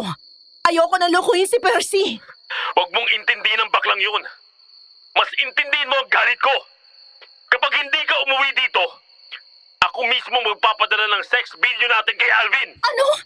Demonyo ka! Kinukuhanan mo ako ng video habang ginagasa mo ako! Hayop ka! Kaya mag-isip kang mabuti, Daisy. Babalik ka sa akin o malalaman ni Alvin ang pinakamamahal niyang babae ay kabit ng kaibigan niya. Fine. Uuwi ako mamayang gabi. Kailangan ko munang pumasok sa office. Pagbibigyan kita. At pagkatapos mamayang gabi, ihanda mong sarili mo sa akin. Demonyo! Tama na! Tama na! Tama na!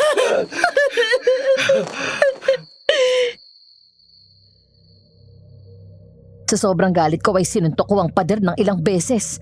Sinubukan akong pigilan ni Daisy pero hindi niya magawang lumapit. Hanggang sa hawakan niya ang kamay ko nang magdugo yun. Sa pagitan ng mga hikbi at iyak, kinuwento niya sa akin ang nangyari. Kung paano siya ginawang kabit ni Ramil na nagsimula daw noong gabing niligtas siya nito mula sa aswang. Matapos niya ako iligtas sa aswang, inuwi niya ako sa bahay nila. Tinulungan nila ako mag-asawa. Pinatuloy, binihisan. Makalipas ang ilang araw nang umalis si Percy papuntang Amerika para sa kanyang business trip. Nang gabing yun, pinasok ako ni Ramil sa kwarto. Doon niya ako unang kinahasa. Hanggang sa nasundan yun ang nasundan at binahay niya ako. Para daw malayo kami sa mata ni Percy. Napilitan ako makipagrelasyon sa kanya. Dahil palagi niyang sinusumbat sa akin na niligtas niyang buhay ko.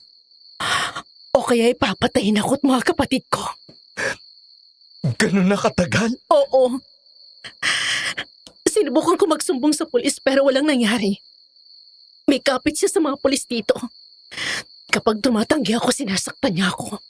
Sadista siya. Sa tuwing sapilitan niya ako inaangkin, binubugbog niya ako.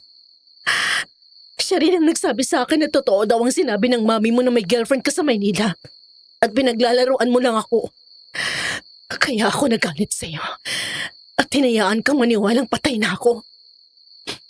Sinubukan ko na rin tumakas at magtago pero nasusundan niya ako. Wala akong nagawa kung hindi ang magtiis na maging kabit niya.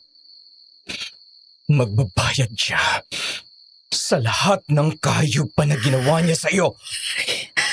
Yun ang dahilan kaya ayokong tanggapin ka, Alvin. Hindi na ako ang Daisy na nakilala mo noon. Marumi na ako. 5 taon na akong binaboy ni Ramil. Hindi na ako karapat na... Pinahinto ko siya sa pagsasalita sa pamamagitan ng paghalik sa kanyang labi. Hindi ko agad binitawan si Daisy. Pagkatapos siniyakap ko siya ng mahigpit. Ngiti at pangunawa ang binigay ko sa halip na galit at panghuhusga. Wala akong pakialam. Hindi ka marumi. Hindi nasusukat ang pagkatao mo sa nakaraan mo. Lalo na at hindi mo ginusto yun. Mahal kita. Kung ano ka man noon. At mahal kita kung ano ka ngayon. Patawarin mo ako kung nagtago ako sa iyo. Kung mas naniwala ako sa kanila. Kung hindi dahil doon, hindi tayo magkakahiwalay. I'm sorry kung nasaktan kita. Wala kang kasalanan. Sinamantala ka nila at ang kahinaan mo. Hindi pa huli ang lahat sa atin, Daisy. Pwede pa tayong magsimula ulit. Pero sa ngayon, kailangang magbayad ni Ramil sa mga ginawa niya sa'yo. Sandali. Titignan ko kung sino yung tao sa labas. Percy? Nandiyan ba si Daisy? Mahigit 15 minutes na ang nakalipas mula nang magkaharap si Percy at Daisy. Pero sa pagitan ng oras na yon, walang nagkaroon ng lakas ng loob na magsalita. Baka sa mukha ni Percy ang mga pasa na alam kong mula sa pambubugbog ni Ramil. Ngunit sa likod ng mga marka ng pang-aabuso, ay ang galit at sakit sa mga mata nito. Maya-maya ay lumapit siya at malakas na sinampal si Daisy. I'm sorry, Percy. Habang natutulog si Ramil kanina, pinakailaban ko ang phone niya. Nakita ko doon lahat ng sikreto nyo. Ang mga messages ninyo. Pati ang mga kababuyan ninyo. Hindi ko galing manumbat, Daisy, pero pagkatapos na mga itinulong ko sa iyo, lulukuhin mo ako. Si Ramil pa. At sa lahat ng pwedeng maging kabit niya, ikaw pa. Hindi mo naiintindihan, Percy. Hindi ko ginustong maging kabit niya. Yan ang katwiran ng mga gaya ninyo. Hindi sinasadya. Hindi sinasadyang mahalin siya. Hindi sinasadyang... Kinakasa ako ng asawa mo! Paulit-ulit niya ako pinagbabantaan kapag hindi ko siya pinagbibigyan. Wala akong choice, Percy. Kailangan kong sundin ang lahat ng gusto niya dahil kung hindi, malalagay sa peligro ang buhay ng mga kapatid ko. Gusto mo ng ebidensya? Hinubad ni Daisy ang blouse. Kahit ako'y nagulat nang makita ang mga malalaking pasa sa katawan niya. Yun ang unang beses na makita ko ang mga yun. May paso ng sigarilyo. Ang iba'y latay mula sa sinturon. Natakpan ni Percy ang bibig. Maging siya'y naiyak at lumapit kay Daisy sa kanihakap ng mahigpit ito.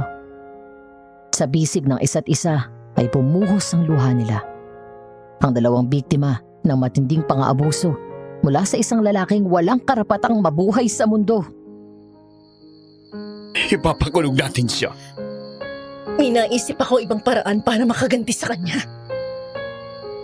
Ano? Tumingin si Ramil kay Daisy nang iparada nito ang kotse sa isang tabi. May pagtataka sa mukha nito habang tumitingin sa madilim na paligid. Nasa gilid sila ng daan na napapaligiran ng gubat. Wala silang ibang naririnig kundi ang mga kuliglig at huni ng mga ibon sa gabi. Maya-maya ay tumingin si Ramil kay Daisy. Anong ginagawa natin dito? Bumalik na si Alvin at nagkabalikan kami. Wala akong maidahilan sa kanya para tumanggi ako. Kaya pumayag ako sa gusto niya. Ngayon, hindi na lang ako ang kabit pati ikaw. Anong gagawin natin? Alam na rin niya ang kondo mo.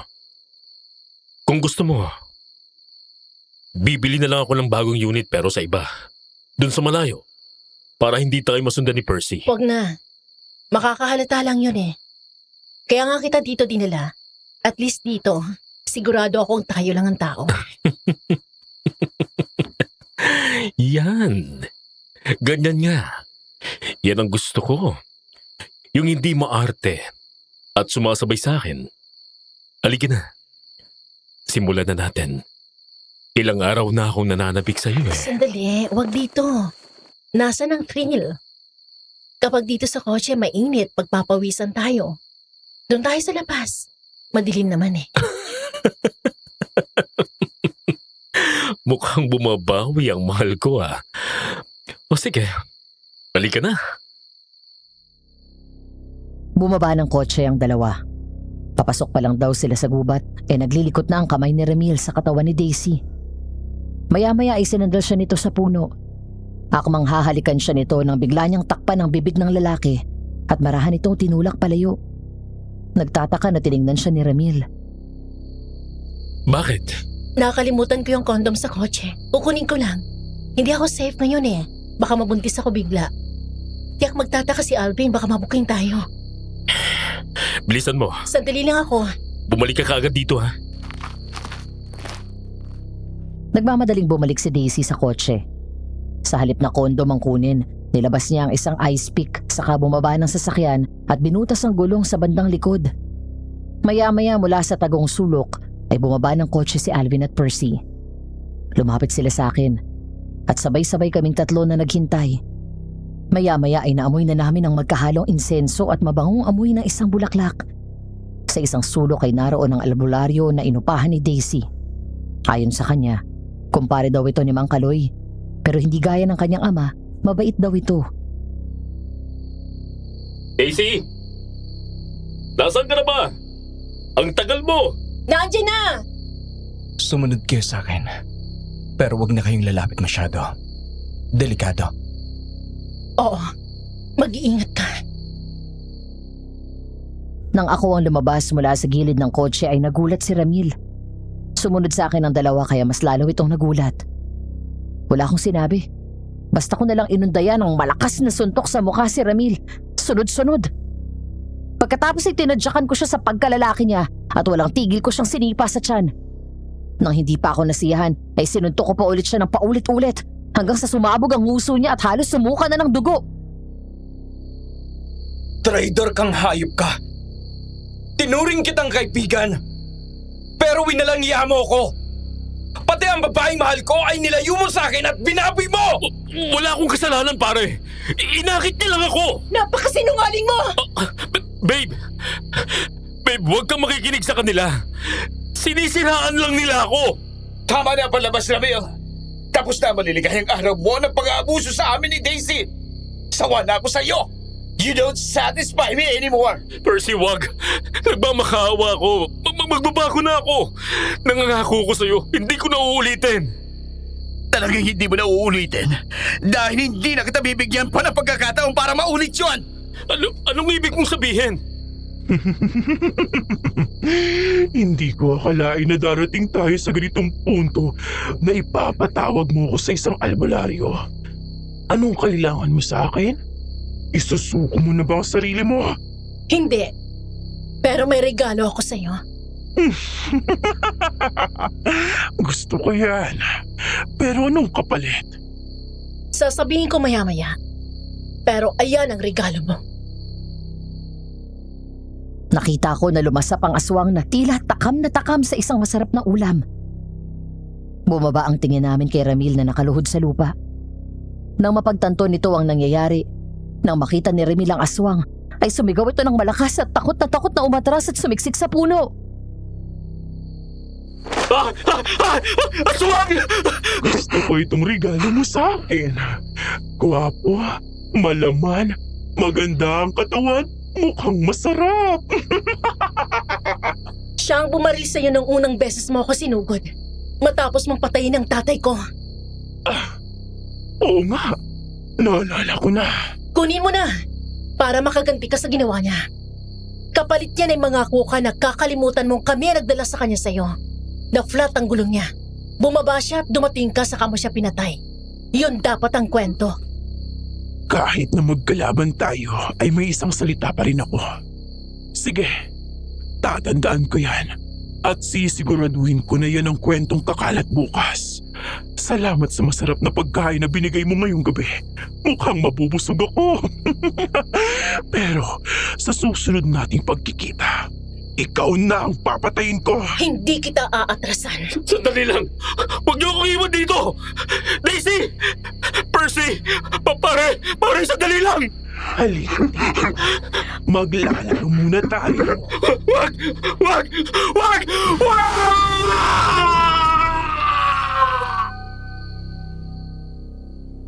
Agad tumalikod ang dalawa at naglakad pabalik sa kotse. Nang lumingon ako ay nakita ko pang tumakbo si Ramil, pero naabutan siya ng aswang. Sinakal siya nito at ginapos ang mga kamay. Pagkatapos ay sinaksak sa dibdib. Dahil doon ay nanghina siya at hindi na nagawang manlaban. Matapos yun ay hinubaran nito ng pantalon si Ramil at nakipagtalik pa sa kanya ang aswang. Wala kaming narinig kundi ang iyak at paulit-ulit na pagmamakaawa mula sa dating kaibigan ko. Wala kaming naramdaman na awa, lalo na si Daisy na walang tigil na umaagos ng luha habang tawa ng tawa na para bang wala na sa sarili. Dahil lahat ng pambababoy sa kanya ni Ramil ay bumalik dito.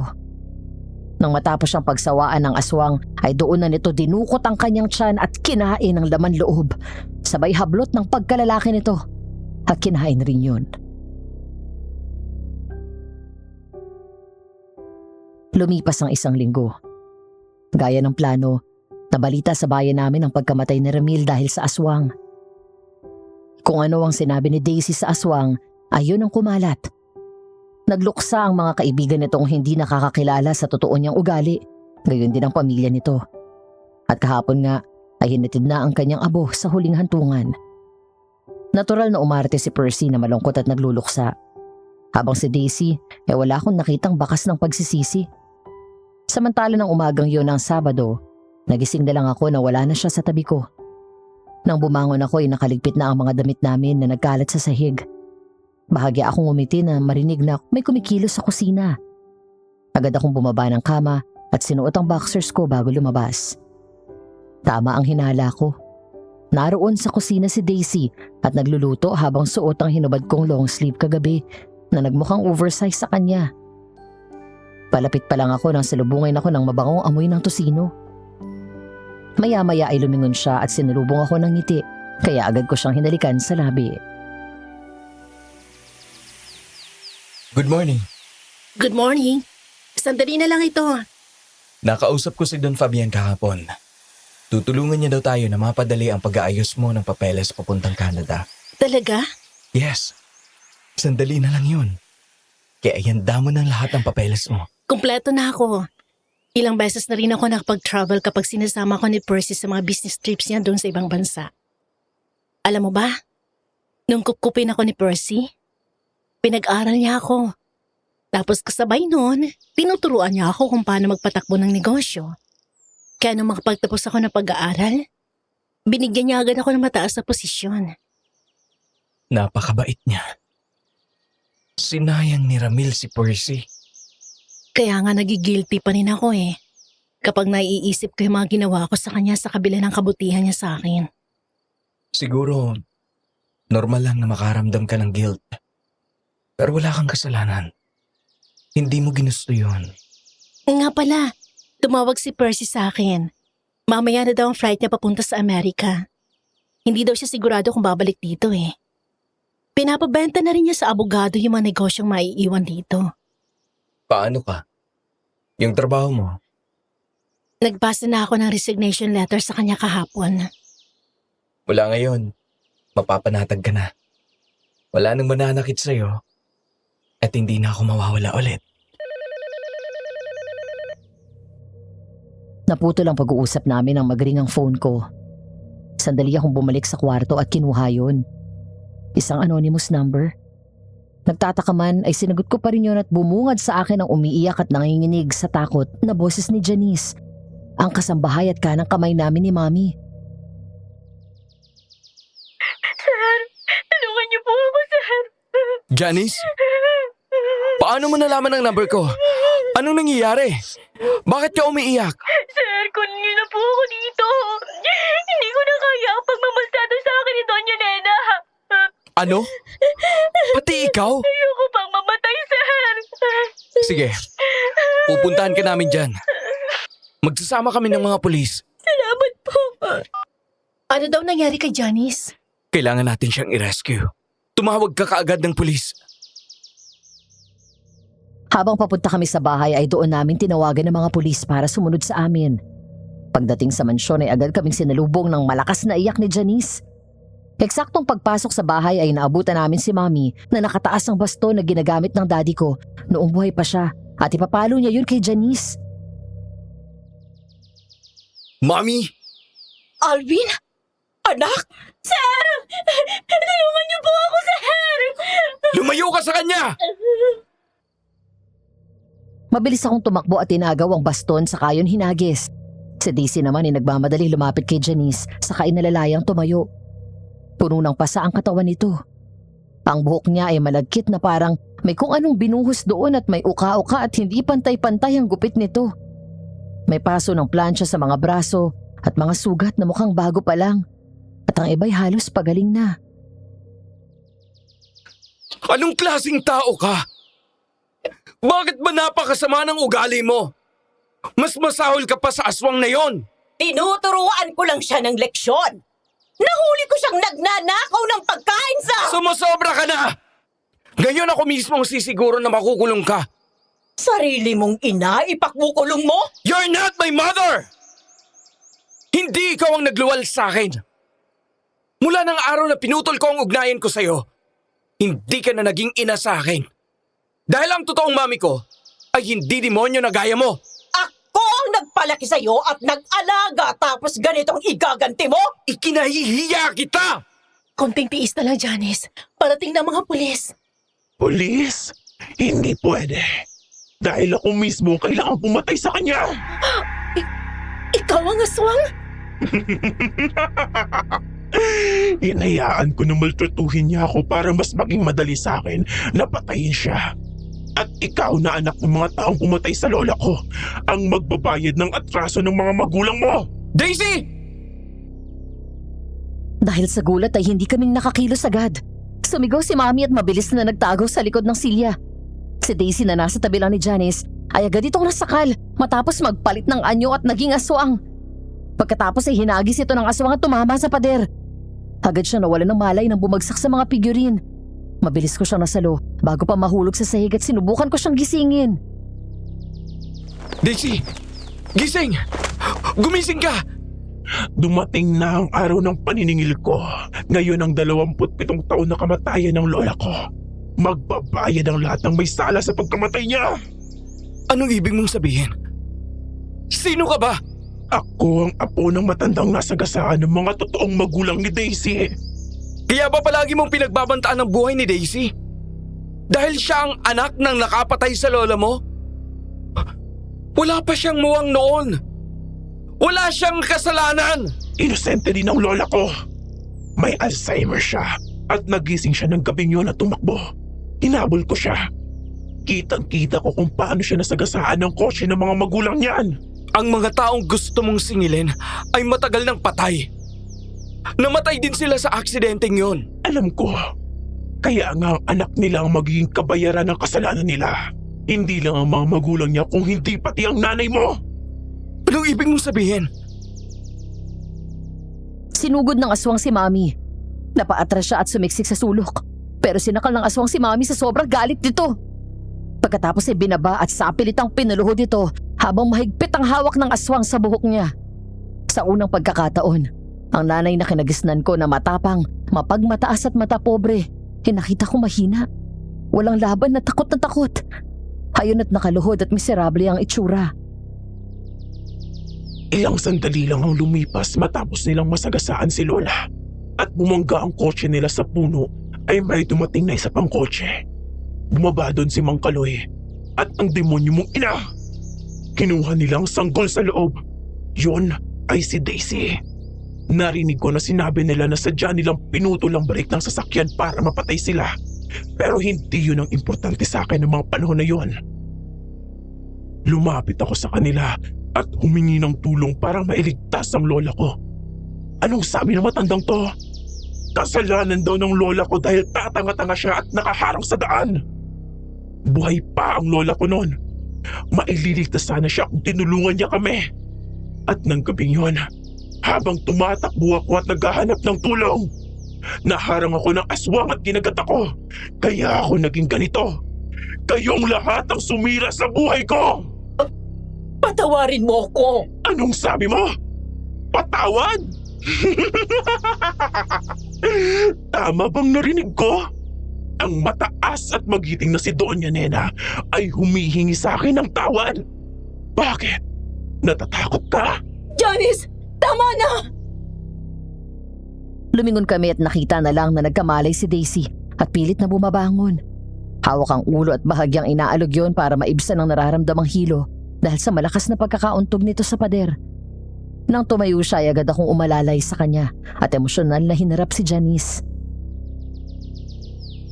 Gising na pala ang pinakakawawang prinsesa ng kwentong ito. Narinig ko ang sinabi mo. Huwag akong kalabanin mo dahil pareho tayong biktima dito. Pero sa tuwing nakikita kita, ay naaalala ko kung paano sinira ng mga magulang mo, ni Mang Kaloy at ng matandang to ang buhay ko. Hindi lang buhay mong nasira, pati ako. Hindi ba't naging saksi ka sa hirap na pinaranas sa akin ng tatay ko at ni Doña Nena? At ang tanging kasalanan ko lang, naging bunga ako ng isang bawal na pag-ibig, Janice. Janice, hindi ako kalaban, kakampi mo ko. Mula nang mawala ka dito sa mansyon, ay ako na ang pinagbalingan niya. Ilang taon ang tiniis ko na pangmamaltrato ng matandang to para lang dumating ang araw na to.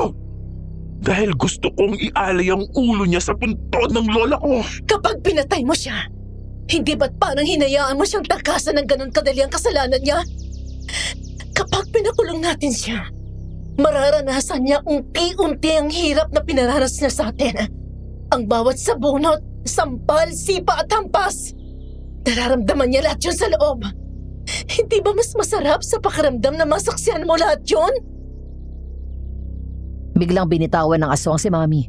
Pagkatapos ay unti-unting bumalik sa dating anyo si Janice. Umiiyak at labis na nagluluksa. Sa halip na matakot ay lumapit si Daisy dito at hinawakan siya sa kamay. Tanda ng suporta at para maramdaman niyang hindi siya nag-iisa.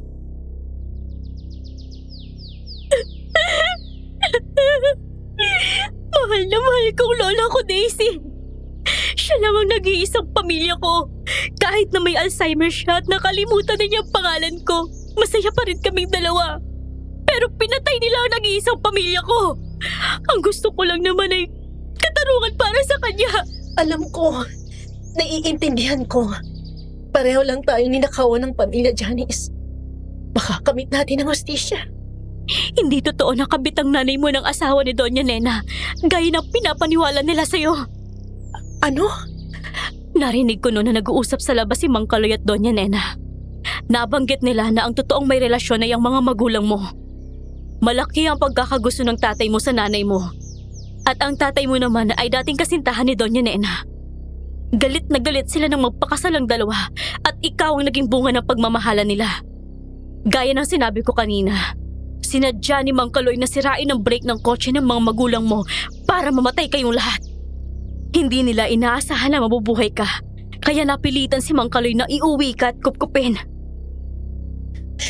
Sagad hanggang buto ang kasamaan mo, Doña Nena. Masyado ka makasarili. Gayon na iintindihan ko na kung bakit gano'n na lang kadali sa inyo ni tatay kung saktan niyo ako. Hindi ko palalagpasin to. Magbabayad ka ng mahal sa pagsira mo sa buhay ko at sa pamilya ko. Patawarin niyo ko. Ayokong makulong. Anak, gumawa ka ng paraan. Kinahihiya ko na itinuring kong ina ang mamamatay tao na gaya mo! Hindi niyo ako maipapakulong. Nalusutan ko na to dati. Malulusutan ko ulit ito ngayon! Diyan ka nagkakamali. Nagmamadaling lumabas si Daisy at may kinuha sa kotse. Nang bumalik siya, ay kasunod na niya ang mga pulis at agad dinampot at pinusasan si Mami. Pagkatapos ay binagsak ni Daisy ang isang clear book sa harap niya. Ako ang dumampot nito at binuksan yun. Ang mga laman nito ay ang mga larawan ng parte ng katawan niya na may mga pasa at sugat. Kalakip nito ay isang papel kung saan detalyadong nakasulat ang mga ginawa sa kanya ni Mami, pati ang ginamit niyang armas na pinangpalo sa kanya. Mula noon, hanggang sa huling araw na sinaktan siya ni Mami ay kumpletong nakadokumento. Hindi ako pwedeng makulong. Alvin, anak! Huwag mo akong ibibigay sa kanila! Kung nakinig ka lang sana sa akin, hindi tayo hahantog sa ganito. Ang dami mong taong inagrabyado. Sinungaling ka! You're evil! Ngayon ko lang na-realize na hindi pala kita kilala. Anong sabi mo dati? Tanga ako? Iba ang tanga sa wise. Sa bawat pasa at sugat, pinipicturan ko yun at kinocompile ko yun bilang ebidensya. Matagal na sana ako nagsumbong sa pulis. Pero nangyari ng pagpapalayas mo sa akin dito sa mansyon. Nagmagtago ako. Nagpanggap na patay. Si Percy ang gumawa ng paraan para pumasok dito sa mansyon ng tao niya. At kunin to sa mga naiwan kong gamit. Ngayon ako naman. Sisiguraduhin kong mabubulok ka sa bilangguan. At doon ka na mamamatay! Bitawan niyo ako, Alvin! Huwag mo akong ibigay sa kanila! Sige na, sir. Dalhin niyo na yan. Daisy, patawarin mo ako sa lahat ng kasalanan ko sa iyo. Naiintindihan ko. Bilang anak nila, natural na ako. Hindi tungkol doon ang ibig kong sabihin. Ang totoo, isa ako sa nagpapahirap sa buhay mo noon. Dahil nga sa iyo ko binubuhos ang galit ko sa mga magulang mo. Ako ang palaging nagpapahamak sa iyo kay Doña Nena. Gaya na lang nung nabasag ni Sir Alvin ang pinggan. Ang sinumbong ko sa mami niya ay ikaw ang nakabasag. Ako rin ang nagsumbong kay Doña Nena tungkol sa relasyon niyo. Nakikita ko kasi palagi na lihim kayong nagtatagpo. Aaminin ko, bukod sa dahil sa mga magulang mo may kasama na ring inggit. Dahil nakikita ko na kahit pinahihirapan ka ni Doña Nena, hindi ka natitinag. Nakakahanap ka pa rin ng paraan para sumaya. Samantalang ako ay nakakulong sa galit ko at walang inisip kung hindi ang paghihigante. Mas lalo akong nainggit sa iyo nang magkaroon kayo ng relasyon ni Sir Alvin. Noong gabi ng party, aksidente kitang nakita. Mula noon ay sinundan na kita hanggang sa kondo mo. Kaya palagi kitang sinusugo doon. Patawarin mo ako, Daisy. Sana ngayon ay natuto ka na sa mga pagkakamali mo. Oo. Salamat dahil sa kabila ng lahat ay hindi niyo ako pinatay. Biktima ka lang din, Janice. Ngayon, sana matapos ito at makapagbagong buhay ka na rin. Sige, dito na kami. Matapos mahuli si Mami ng gabing yun dahil sa matibay na ebidensyang binigay ni Daisy at Janice, naging madali ang takbo ng kaso at agad na sentensyahan si Mami ng life imprisonment kasama na sa kasong sinampa laban sa kanya ay ang ginawa niyang pagpatay sa mga magulang ni Daisy. Matapos ang paglilitis ay kailangan ko munang bumalik papuntang Canada. Naiwan sa Pilipinas si Daisy at tinapos ang pag-aayos ng papeles niya. At makalipas ang halos 8 buwan ng pagtitiis na malayo at nagkakasya sa video call, dumating na sa wakas ang pinakahihintay ko. Love? Love! Finally! Nandito ka na! Tumakbo ako at sinalubong namin ang isa't isa. Tumalon sa akin si Daisy at kinarga ko siya. Wala na akong pakialam kahit pinagtitinginan kami ng tao. Basta hinalikan namin ang isa't isa ng matagal at mahigpit na nagyakap. Welcome home, love. Thank you. Sa paulit-ulit at walang sawang paghihintay. Mahal na mahal kita. Mula ngayon, dito na tayo titira at magsisimula ng bagong buhay. At bukas sa bukas din, ay aayusin natin ang kasal natin. Mahal na mahal din kita. At excited na rin ako sa kasal natin. Halika na. Okay. Dahil sa mga naranasan ni Daisy ay napagtanto ko na 2 ang klase ng aswang. Ang isa ay ang tipikal at ordinaryong aswang na pumapatay at kumakain ng tao. Ang isa naman ay ang mga gaya ni Ramil, Mang Kaloy at ng mami ko. Sila ang mga taong mas masahol pa sa totoong mga nilalang na ito. Hindi nga sila pumapatay at kumakain ng tao. Pero sa bawat pang-aabuso nila, ay unti-unti nilang pinapatay ang puso at dangal ng kanilang biktima. Hindi naging madali para kay Daisy ang lahat, kahit na nakakulong na si Mommy at patay na ang 2 pang umabuso sa kanya. Pagdating dito sa Canada, makalipas lang ang ilang buwan ay lumabas ang epekto ng buong buhay na pang-aabusong naranasan niya na nagbigay sa kanya ng matinding trauma. Nagkaroon siya ng severe depression at naging suicidal. Kung may pinagpapasalamat ako, yun ay nangyari sa kanya ito kung kailan narito na ako sa buhay niya. Kasama ang mga bagong kaibigan namin na siyang nasa tabi niya na tunay na nagmamahal at nagmamalasakit sa kanya. She had a few attempts. Sa awa ng Diyos, palagi may isa sa amin ang naroon at naaagapan siya. Nakakapagod physically, oo. Pero ang puso ko ay kailanman hindi mapapagod na mahalin at intindihin siya. At sa mga oras na pakiramdam ko, gusto ko na ring sumuko. Tanging ang Panginoon lang ang aming takbuhan kung saan kami nanghihingi ng lakas. Ang sabi nga sa Matthew 11 verse 28, "Come to me all who labor and are heavily laden, and I will give you rest." Lumipas sa mga taon at unti-unting na-overcome ni Daisy ang depression. Hindi na rin siya suicidal. Nagbago ang lahat nang ipagbuntis niya ang panganay namin. Sa ngayon, habang sinusulat ko itong liham ko, ay tuluyan ang gumaling ang asawa ko mula sa sakit niya. Masaya na kaming nabubuhay dito sa Canada, kasama ang 4 naming mga anak. Sa mga pinagdaanan namin, sa bawat pagsubok at luha, ay mas lalo kong minahal si Daisy. At kailanman, ay hindi ako nagsisisi na siya ang babaeng minahal at pinili kong makasama habang buhay. Hanggang dito na lang at maraming salamat po sa inyong pagsubaybay. Sana ay may napulot kayong malaking aral sa aking kwento. God bless at more power sa Aswang Diaries. Nagmamahal, Alvin.